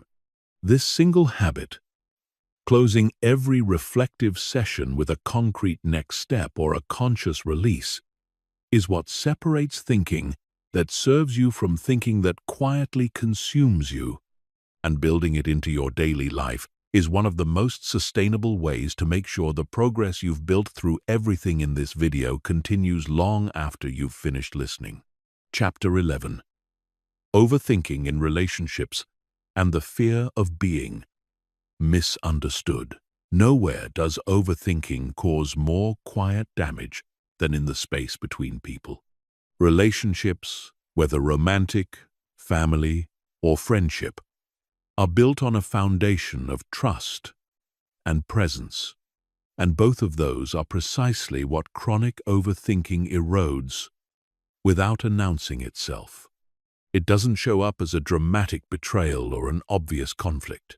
It shows up as a text message rewritten 8 times before sending, a comment replayed for hours searching for a hidden insult that was never actually there, a silence interpreted as anger when it was simply someone else having an ordinary tired evening. The core mechanism at play in relational overthinking is a specific kind of mind reading, where you attempt to determine what someone else is thinking or feeling based on incomplete information, and because the information is incomplete, your anxious mind fills the gaps with whatever narrative feels most threatening. If a friend takes longer than usual to respond to a message, the overthinking mind doesn't default to "they're probably just busy."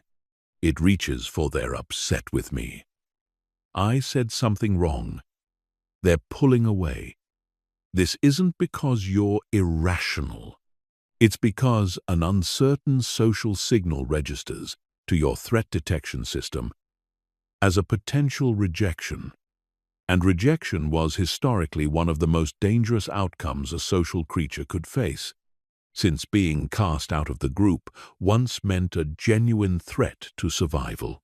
Your brain still treats it with that same disproportionate urgency, even though the actual stakes of a delayed reply are almost never what your nervous system is treating them as. This pattern creates a particular kind of exhausting labor inside relationships that the other person is often completely unaware is even happening, while they're simply living their life, responding to messages when they have time.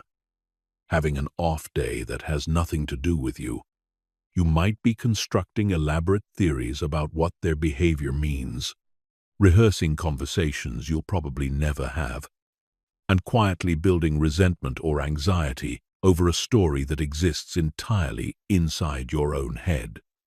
The tragedy here is twofold. First, the emotional toll is real, even though the triggering event may have been entirely imagined.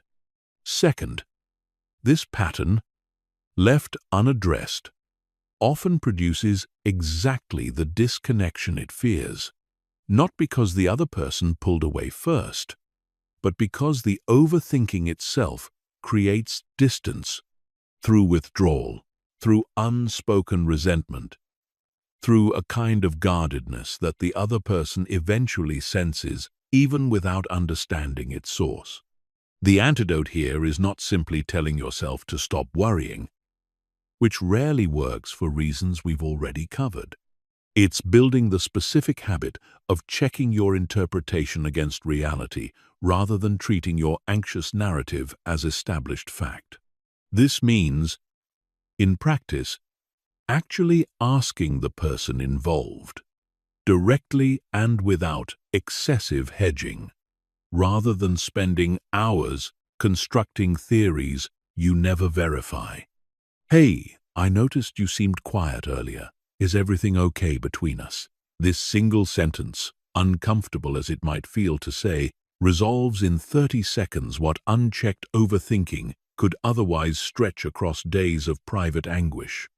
The discomfort of asking is real, but it is a single, contained discomfort compared against the much larger, ongoing discomfort of sustained uncertainty that overthinking would otherwise generate. There's also a deeper layer worth naming here: the fear of being misunderstood itself, which often sits underneath relational overthinking as its actual root cause. Many people who overthink their communications aren't primarily worried about the practical consequences of a miscommunication. They're worried about what a misunderstanding would mean about them. That being misread as harsh means they actually are harsh. That being misread as uncaring means they actually don't care. This fear treats other people's momentary, imperfect perceptions as definitive verdicts on your character, when in reality, everyone occasionally comes across differently than they intend, and healthy relationships have enough resilience and goodwill built into them to absorb the ordinary friction of imperfect communication without it threatening the relationship's foundation.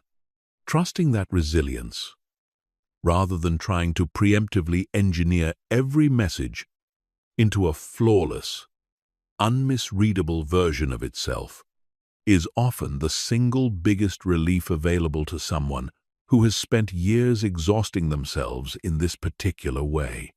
There's one more relational pattern worth naming directly, because it tends to surprise people the first time they recognize it in themselves. The tendency to overthink on someone else's behalf, convinced that doing so is an act of care rather than a private, unproductive habit. Replaying a friend's difficult situation for hours, imagining every possible way it could unfold, rehearsing advice you'll probably never actually give, feels like loyalty while you're doing it. But notice, honestly, whether any of that replaying changes the actual support you offer. In most cases, a present, attentive conversation, offered once, provides more genuine value than hours of private rumination ever could. The instinct to worry on someone's behalf is worth redirecting toward the same principle covered throughout this video. Convert it into a single, concrete action. A message sent, a question asked, a moment of full presence, rather than letting it become another unresolved loop running quietly in the background of your own mind. It's worth touching on how this pattern shows up specifically in the early stages of romantic relationships. Since this is often where relational overthinking reaches its most intense form, the uncertainty inherent to a new connection, not yet knowing where things stand, not yet having the established trust that comes with time, creates an environment where the mind has maximum room to generate anxious interpretations from minimal information. Every response time, every word choice, every small inconsistency becomes raw material for analysis. This is, in a strange way, one of the most understandable places for the pattern to intensify, since the underlying uncertainty is often genuinely real, not purely imagined. But the same principle still applies. Analysis cannot substitute for the information that can only come from continued honest interaction over time. The clarity you're searching for through replaying every interaction will only ever actually arrive through more direct communication and more lived experience with the person, never through additional hours of private theorizing about signals that were never designed to carry the weight of certainty in the first place. There's also real value in recognizing when a relational concern is worth raising directly versus when it genuinely is something you can simply let settle on its own without turning it into either an internal spiral or an external conversation.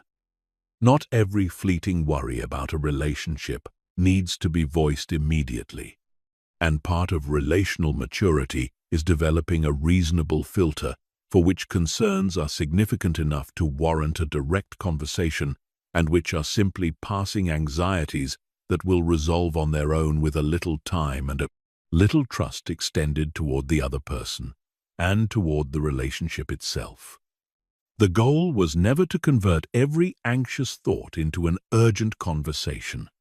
It was to stop the specific pattern of private, unresolved theorizing that neither gets voiced nor gets released, and instead sits there for days, quietly draining your peace of mind while accomplishing absolutely nothing for the relationship it claims to be protecting.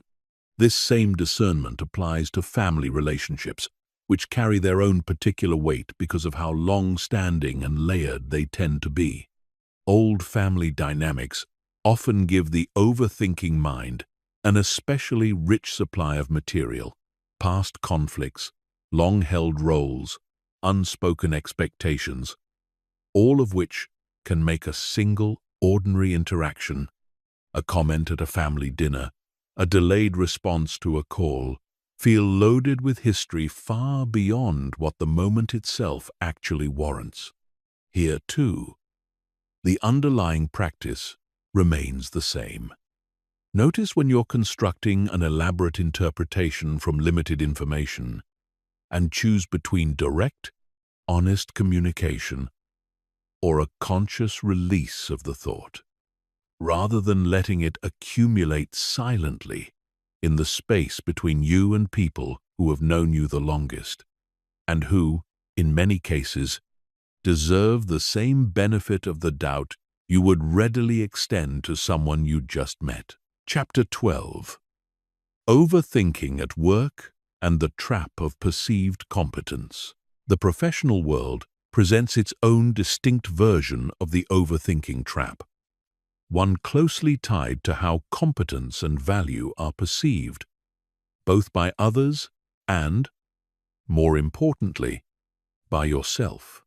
In a work environment, overthinking often masquerades as diligence, as being detail-oriented, as caring deeply about doing a good job.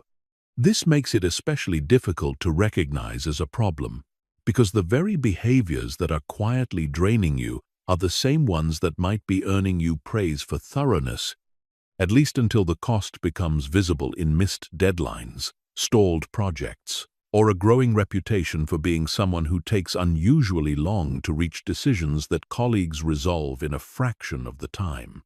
One of the most common arenas for this pattern is written communication. Emails rewritten repeatedly, messages to a manager or colleague drafted and redrafted, searching for a version that couldn't possibly be misread or judged unfavorably. This consumes enormous amounts of time and mental energy for a return that is almost always negligible, because the difference between a good enough version of a professional message and an exhaustively polished one is rarely perceptible to the recipient, who is reading quickly and moving on with their own day, not analyzing your word choices with the same intensity you applied while writing them. Recognizing this asymmetry, that you are investing analytical effort at a level the recipient will never match with their attention, is often enough on its own to loosen the grip of this particular version of the pattern. A more consequential version shows up around decisions themselves, whether to take on a new project, whether to raise a concern in a meeting, whether to pursue a promotion or a new role. Here, the stakes genuinely are higher, which makes the overthinking feel more justified, but the underlying mechanism operates identically to everything covered earlier in this video. The mind treats the discomfort of an imperfect decision as more dangerous than the accumulating cost of prolonged indecision, even though, in a professional context, indecision itself often carries the greater cost. Opportunities in a career are frequently time-sensitive. A role gets filled by someone else. A project gets assigned to a colleague who spoke up first. The market or the team's needs shift while you are still weighing pros and cons. Overthinking doesn't just risk making a worse decision than you might have made quickly. It risks having no decision left to make at all, because the window closed while you were still deliberating inside it. There's also a specific psychological trap worth naming directly in a professional context. The belief that visible hesitation signals humility or care, while visible decisiveness signals recklessness. In reality, most workplaces reward the opposite pattern far more consistently than people expect. Colleagues and leadership generally place more trust in someone who makes a reasonable decision promptly and adjusts as needed, than in someone who takes an unusually long time to arrive at a similar conclusion. Decisiveness, applied with sound judgment, reads as competence and confidence. Chronic hesitation, even when well-intentioned, often reads, whether fairly or not, as a lack of confidence in one's own expertise, which can quietly undermine the professional reputation the overthinking was originally meant to protect. Building a healthier relationship with decision-making at work benefits enormously from applying the same decision deadline principle covered earlier, but with a professional-specific addition. Communicate your timeline to others when relevant. Rather than silently deliberating and hoping no one notices how long it's taking, say explicitly, "I'll have a decision on this by end of day tomorrow." This does two things simultaneously. It creates external accountability that makes the deadline harder to quietly extend, and it reframes your process, in the eyes of colleagues, as structured and intentional, rather than uncertain and stalled, even while you're doing the same internal work of interrupting the overthinking loop that we've discussed throughout this video. It's also worth addressing the specific fear of asking questions or admitting uncertainty at work, because this often quietly fuels overthinking in professional settings more than people realize. Many people spend hours privately trying to work out an answer they could have obtained in minutes by simply asking a colleague or manager, purely because asking feels like an admission of inadequacy. In reality, the opposite is usually true. People who ask clear, well-considered questions efficiently are generally seen as more capable, not less, because it signals an accurate understanding of what they do and don't yet know, along with the confidence to move the situation forward rather than silently struggling with it. Reframing questions as a tool for efficient decisiveness rather than as evidence of weakness removes one of the more common hidden drivers keeping the overthinking loop alive in professional environments, specifically career-level decisions, whether to leave a job, whether to pursue a significant change in direction, deserve a brief, separate mention because they carry a scale of consequence that makes some additional deliberation genuinely reasonable, unlike the smaller daily decisions covered elsewhere in this video. Even here, though, the same underlying principle holds.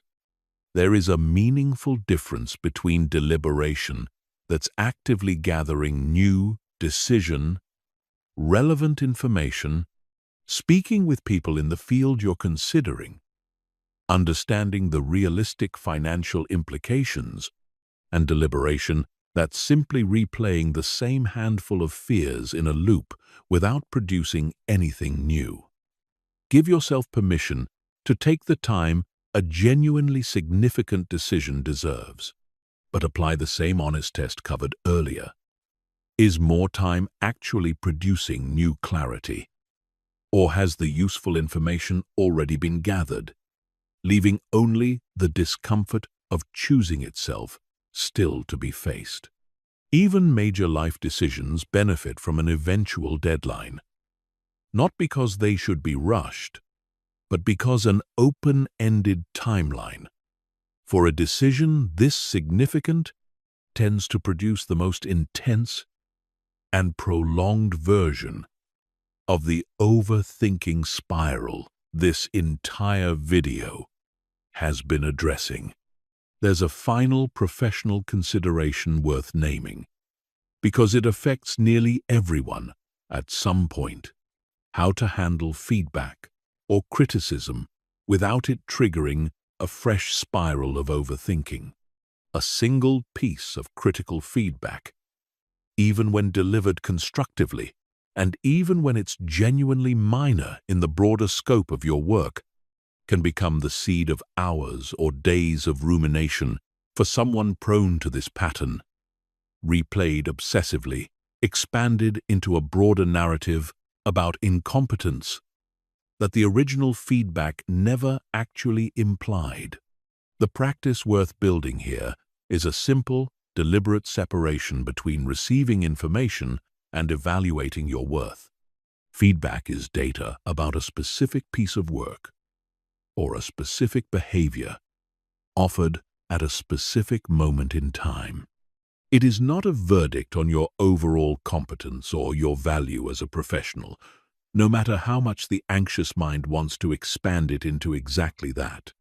Receiving feedback well means extracting the useful, actionable part, applying it where relevant, and consciously declining to let it metastasize into the kind of identity-level rumination that perfectionism, covered in the next chapter, so often thrives on. Chapter 13. Perfectionism, the hidden engine behind the loop. Underneath a great deal of chronic overthinking sits a driver that rarely gets named directly, even though it's often the real engine powering the entire pattern. Perfectionism. Not the popular, somewhat glamorized version of perfectionism, the idea of simply having high standards, but the deeper, more corrosive version where your sense of worth becomes quietly tied to producing a flawless outcome. And any decision that carries even a small risk of being wrong starts to feel like a referendum on your value as a person, not just a practical choice with practical consequences.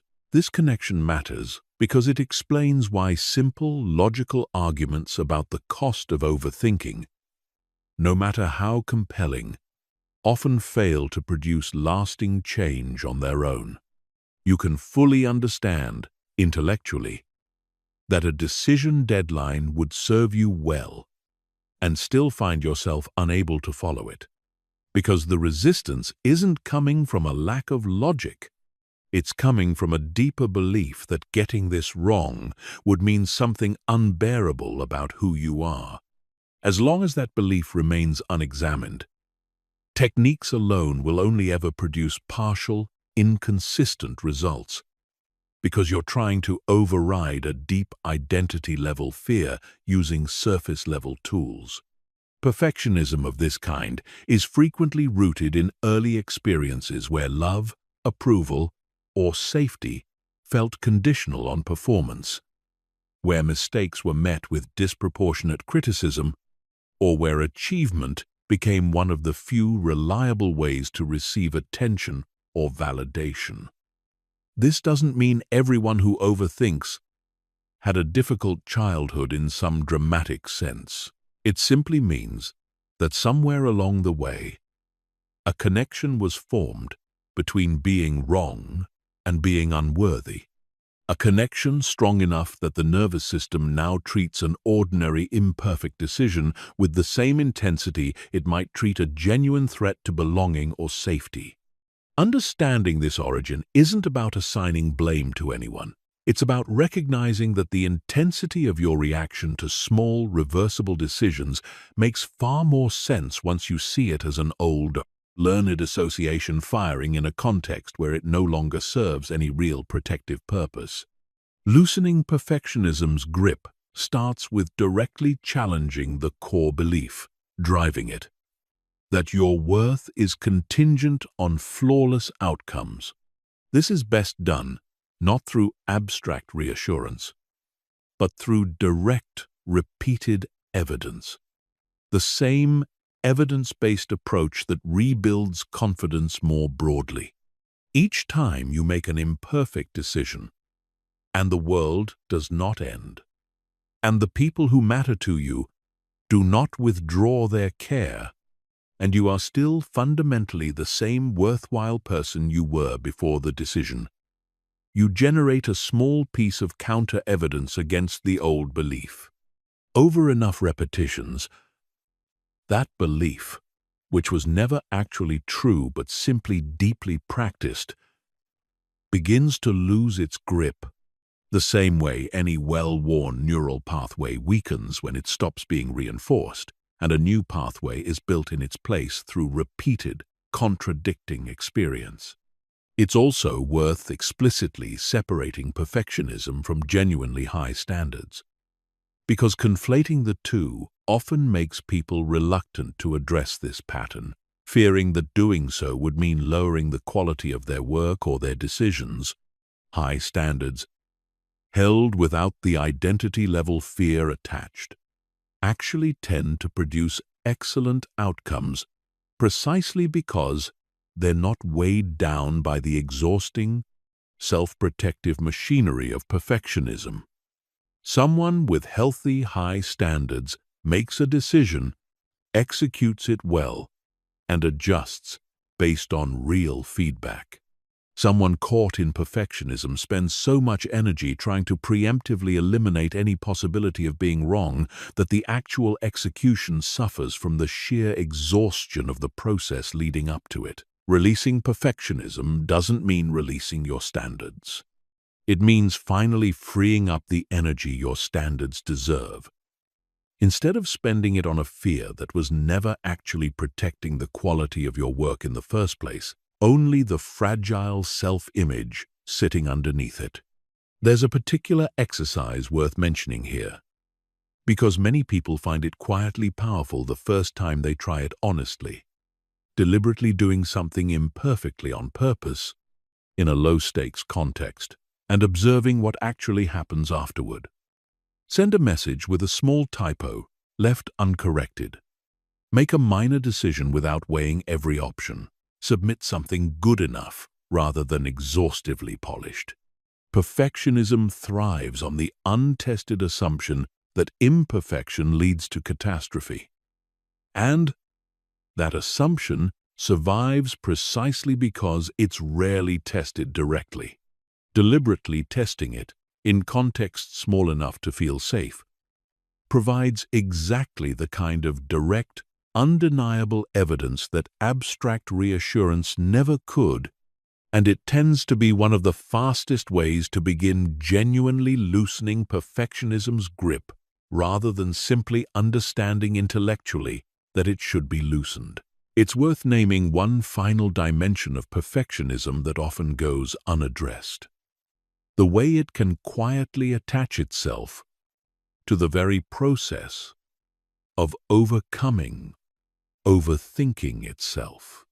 It's entirely possible to approach everything covered in this video: the decision deadlines, the evidence building, the identity work, with the same perfectionistic intensity that was driving the original problem, turning personal growth into just another arena where you must perform flawlessly or feel like you failed. If you notice yourself becoming anxious about not applying these tools perfectly, about missing a day of practice, about still catching yourself overthinking despite understanding all of this intellectually, recognize that reaction for exactly what it is: the same old pattern, simply wearing a new outfit. Progress here was never meant to be linear or flawless. It's meant to be a general trend, built through imperfect, inconsistent, genuinely human effort, applied repeatedly over time, which is the only kind of effort that was ever actually available to any of us in the first place, regardless of what perfectionism has spent years quietly insisting otherwise. There's also a useful distinction worth drawing between perfectionism aimed outward, at how your decisions and work will be judged by others, and perfectionism aimed inward, at an internal standard you hold yourself to regardless of anyone else's opinion. Both versions feed overthinking, but they often require slightly different responses. Outward-facing perfectionism tends to soften once you gather real evidence, through direct experience, that other people's judgments are far less harsh, far less attentive, and far less permanent than your anxious mind assumes. Inward-facing perfectionism, the kind that persists even in complete privacy, where no one else would ever know or judge the outcome, often points more directly toward that earlier discussed connection between worth and flawlessness, and tends to respond best to the deeper identity work covered throughout this video, rather than simply gathering more evidence about how others react. Recognizing which version is driving a particular instance of overthinking can help you apply the right tool rather than the wrong one, since reassurance about other people's opinions does little to address a standard you're holding entirely for your own private reasons. Chapter 14. Designing a life that makes decisiveness the default. Everything covered so far in this video works significantly better when it's supported by the environment you live inside every day, rather than relying purely on willpower exercised moment by moment. This final structural chapter is about designing your surroundings, your routines, and your habits, so that decisiveness becomes the path of least resistance rather than something you have to actively fight for against a current constantly pulling you back toward the old pattern. Start with the sheer volume of decisions you face on an average day, because this matters more than most people realize. Decision fatigue is a well-documented phenomenon. The quality and speed of your decision-making genuinely deteriorates over the course of a day as you accumulate more decisions, regardless of how significant any individual one is.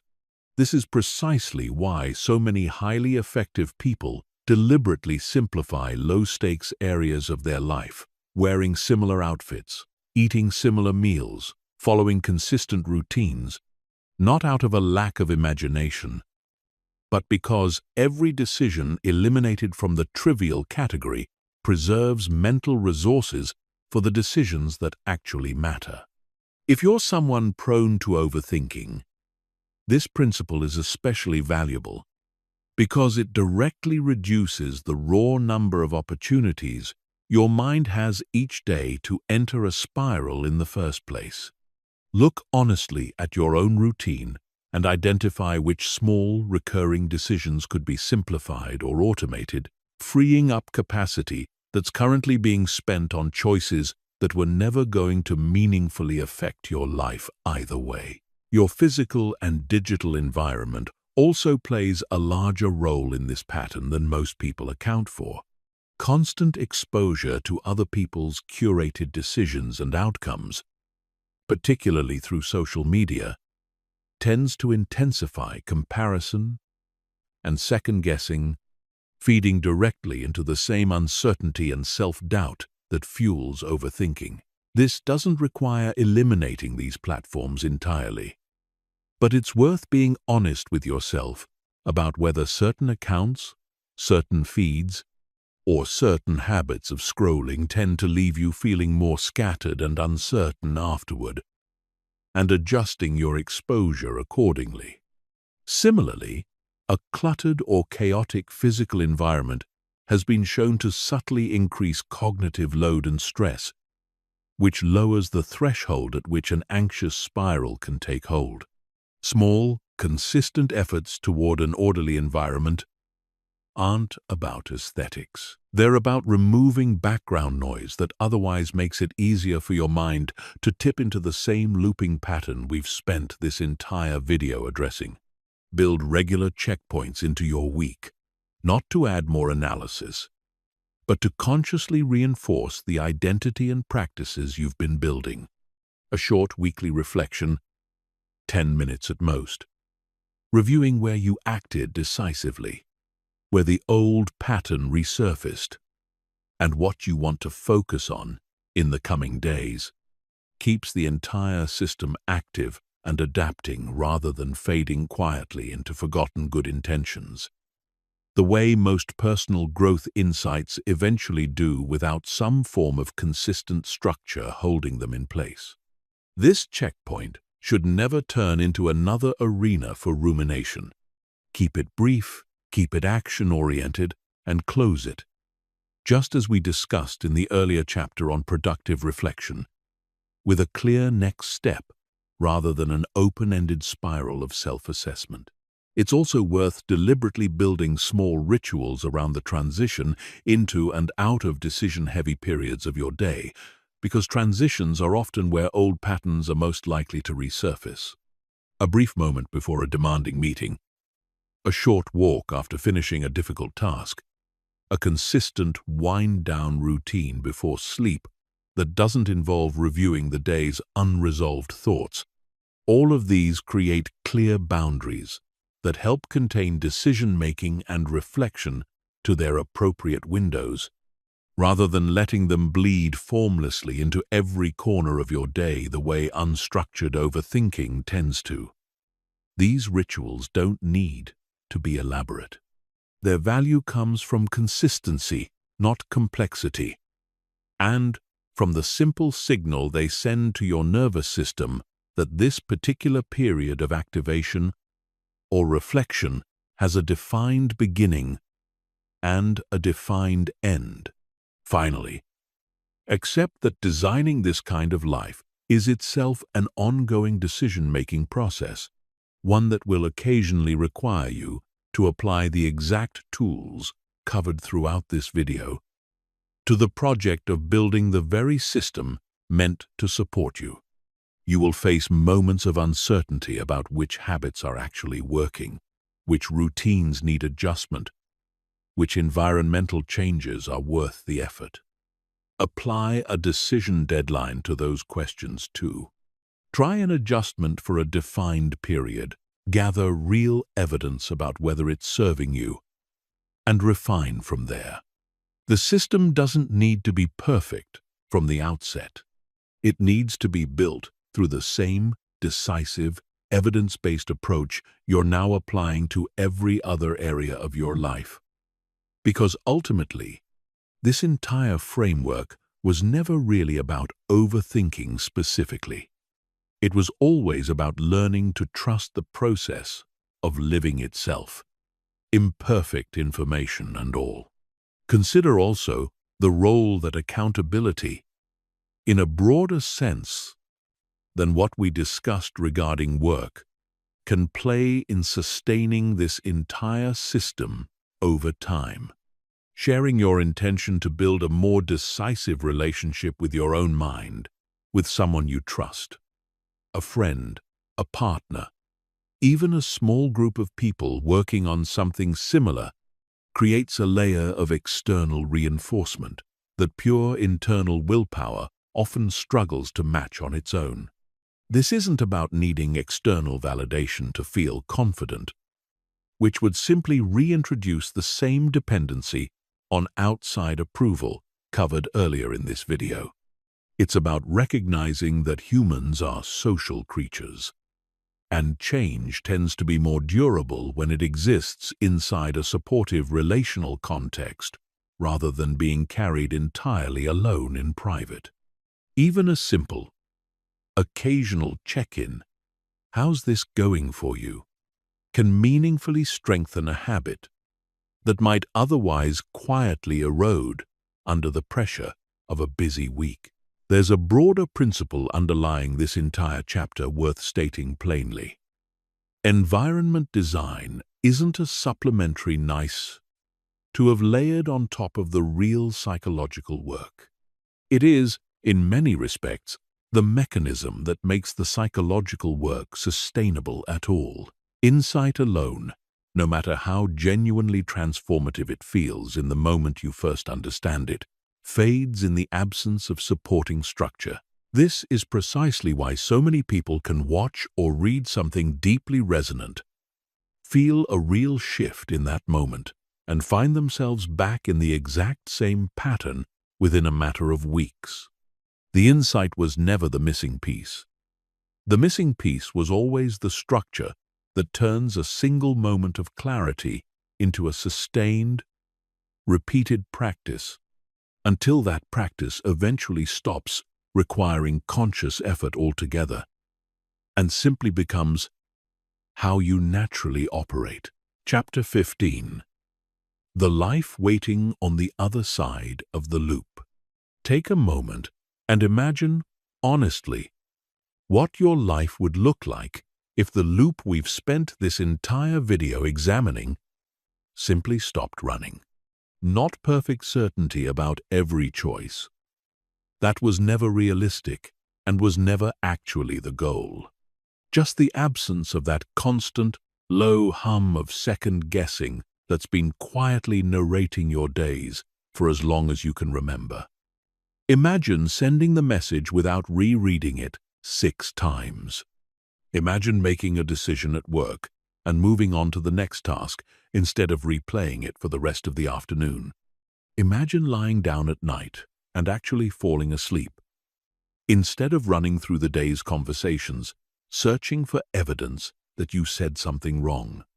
This isn't a fantasy reserved for people who are naturally calmer or naturally more confident than you. Every tool covered in this video exists precisely because the loop is not a fixed trait. It's a pattern built through repetition, sustained by a nervous system responding to old signals of threat that no longer accurately reflect the actual risk of the decisions in front of you. Patterns built through repetition can be dismantled through repetition too, not through a single dramatic moment of change, but through the accumulation of small, deliberate choices, the same way the original pattern accumulated in the first place, just moving in a new direction now instead of the old one. It's worth being honest, one final time, about what this process will actually feel like, because false expectations tend to derail progress faster than almost anything else. There will be a Tuesday afternoon, weeks or months from now, where an old decision resurfaces the familiar pull towards spiraling, and for a moment it will feel exactly as automatic and consuming as it always has. That moment is not a sign of failure. It is simply the old pathway, still present, still occasionally activated under enough stress or fatigue, exactly as the science covered earlier in this video would predict. The difference, the entire measure of everything you will have built by then, is not the absence of that pull. It's the length of time it takes you to notice it, name it, and choose differently anyway. That gap between the automatic pull and your conscious response to it is where all of the real change actually lives.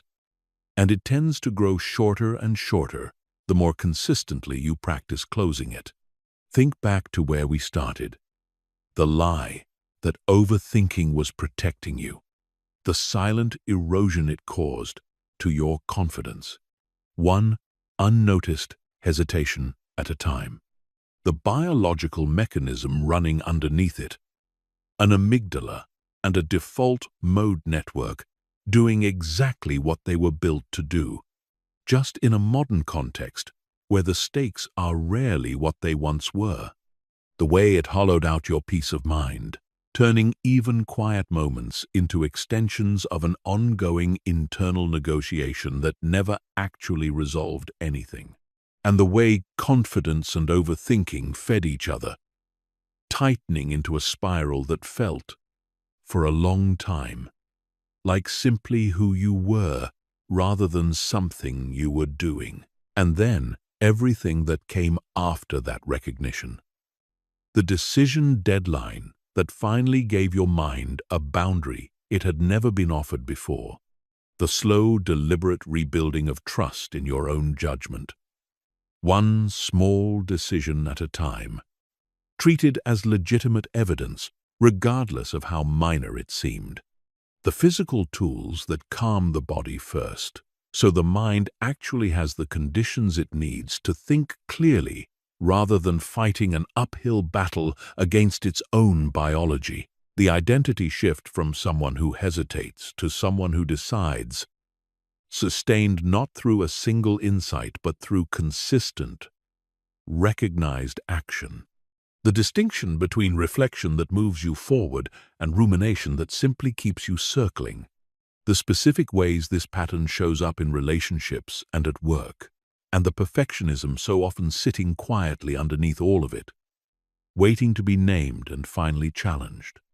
And the environment, the habits, the structure that makes all of this sustainable long after the motivation of hearing it for the first time inevitably fades into the background of ordinary daily life. None of this requires you to become a different person.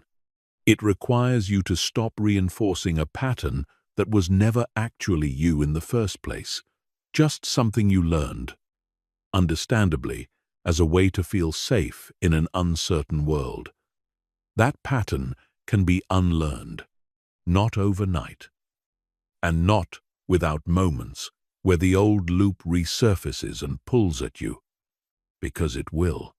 But every single time you catch it, interrupt it, and choose a small act of decisive trust in yourself instead, you are building something sturdier underneath you than the loop ever was. You are becoming the version of yourself that this video described at the very beginning. The one who sleeps peacefully, who speaks without rehearsing every word, who trusts their own judgment enough to move forward without needing certainty first. That version of you is not a distant aspiration. They are built one decision at a time, starting with the very next one in front of you. The only question left is whether you'll let this be information you simply understood, or the moment you finally started living differently. The choice, as it always was, is yours to make. and you don't need to overthink it.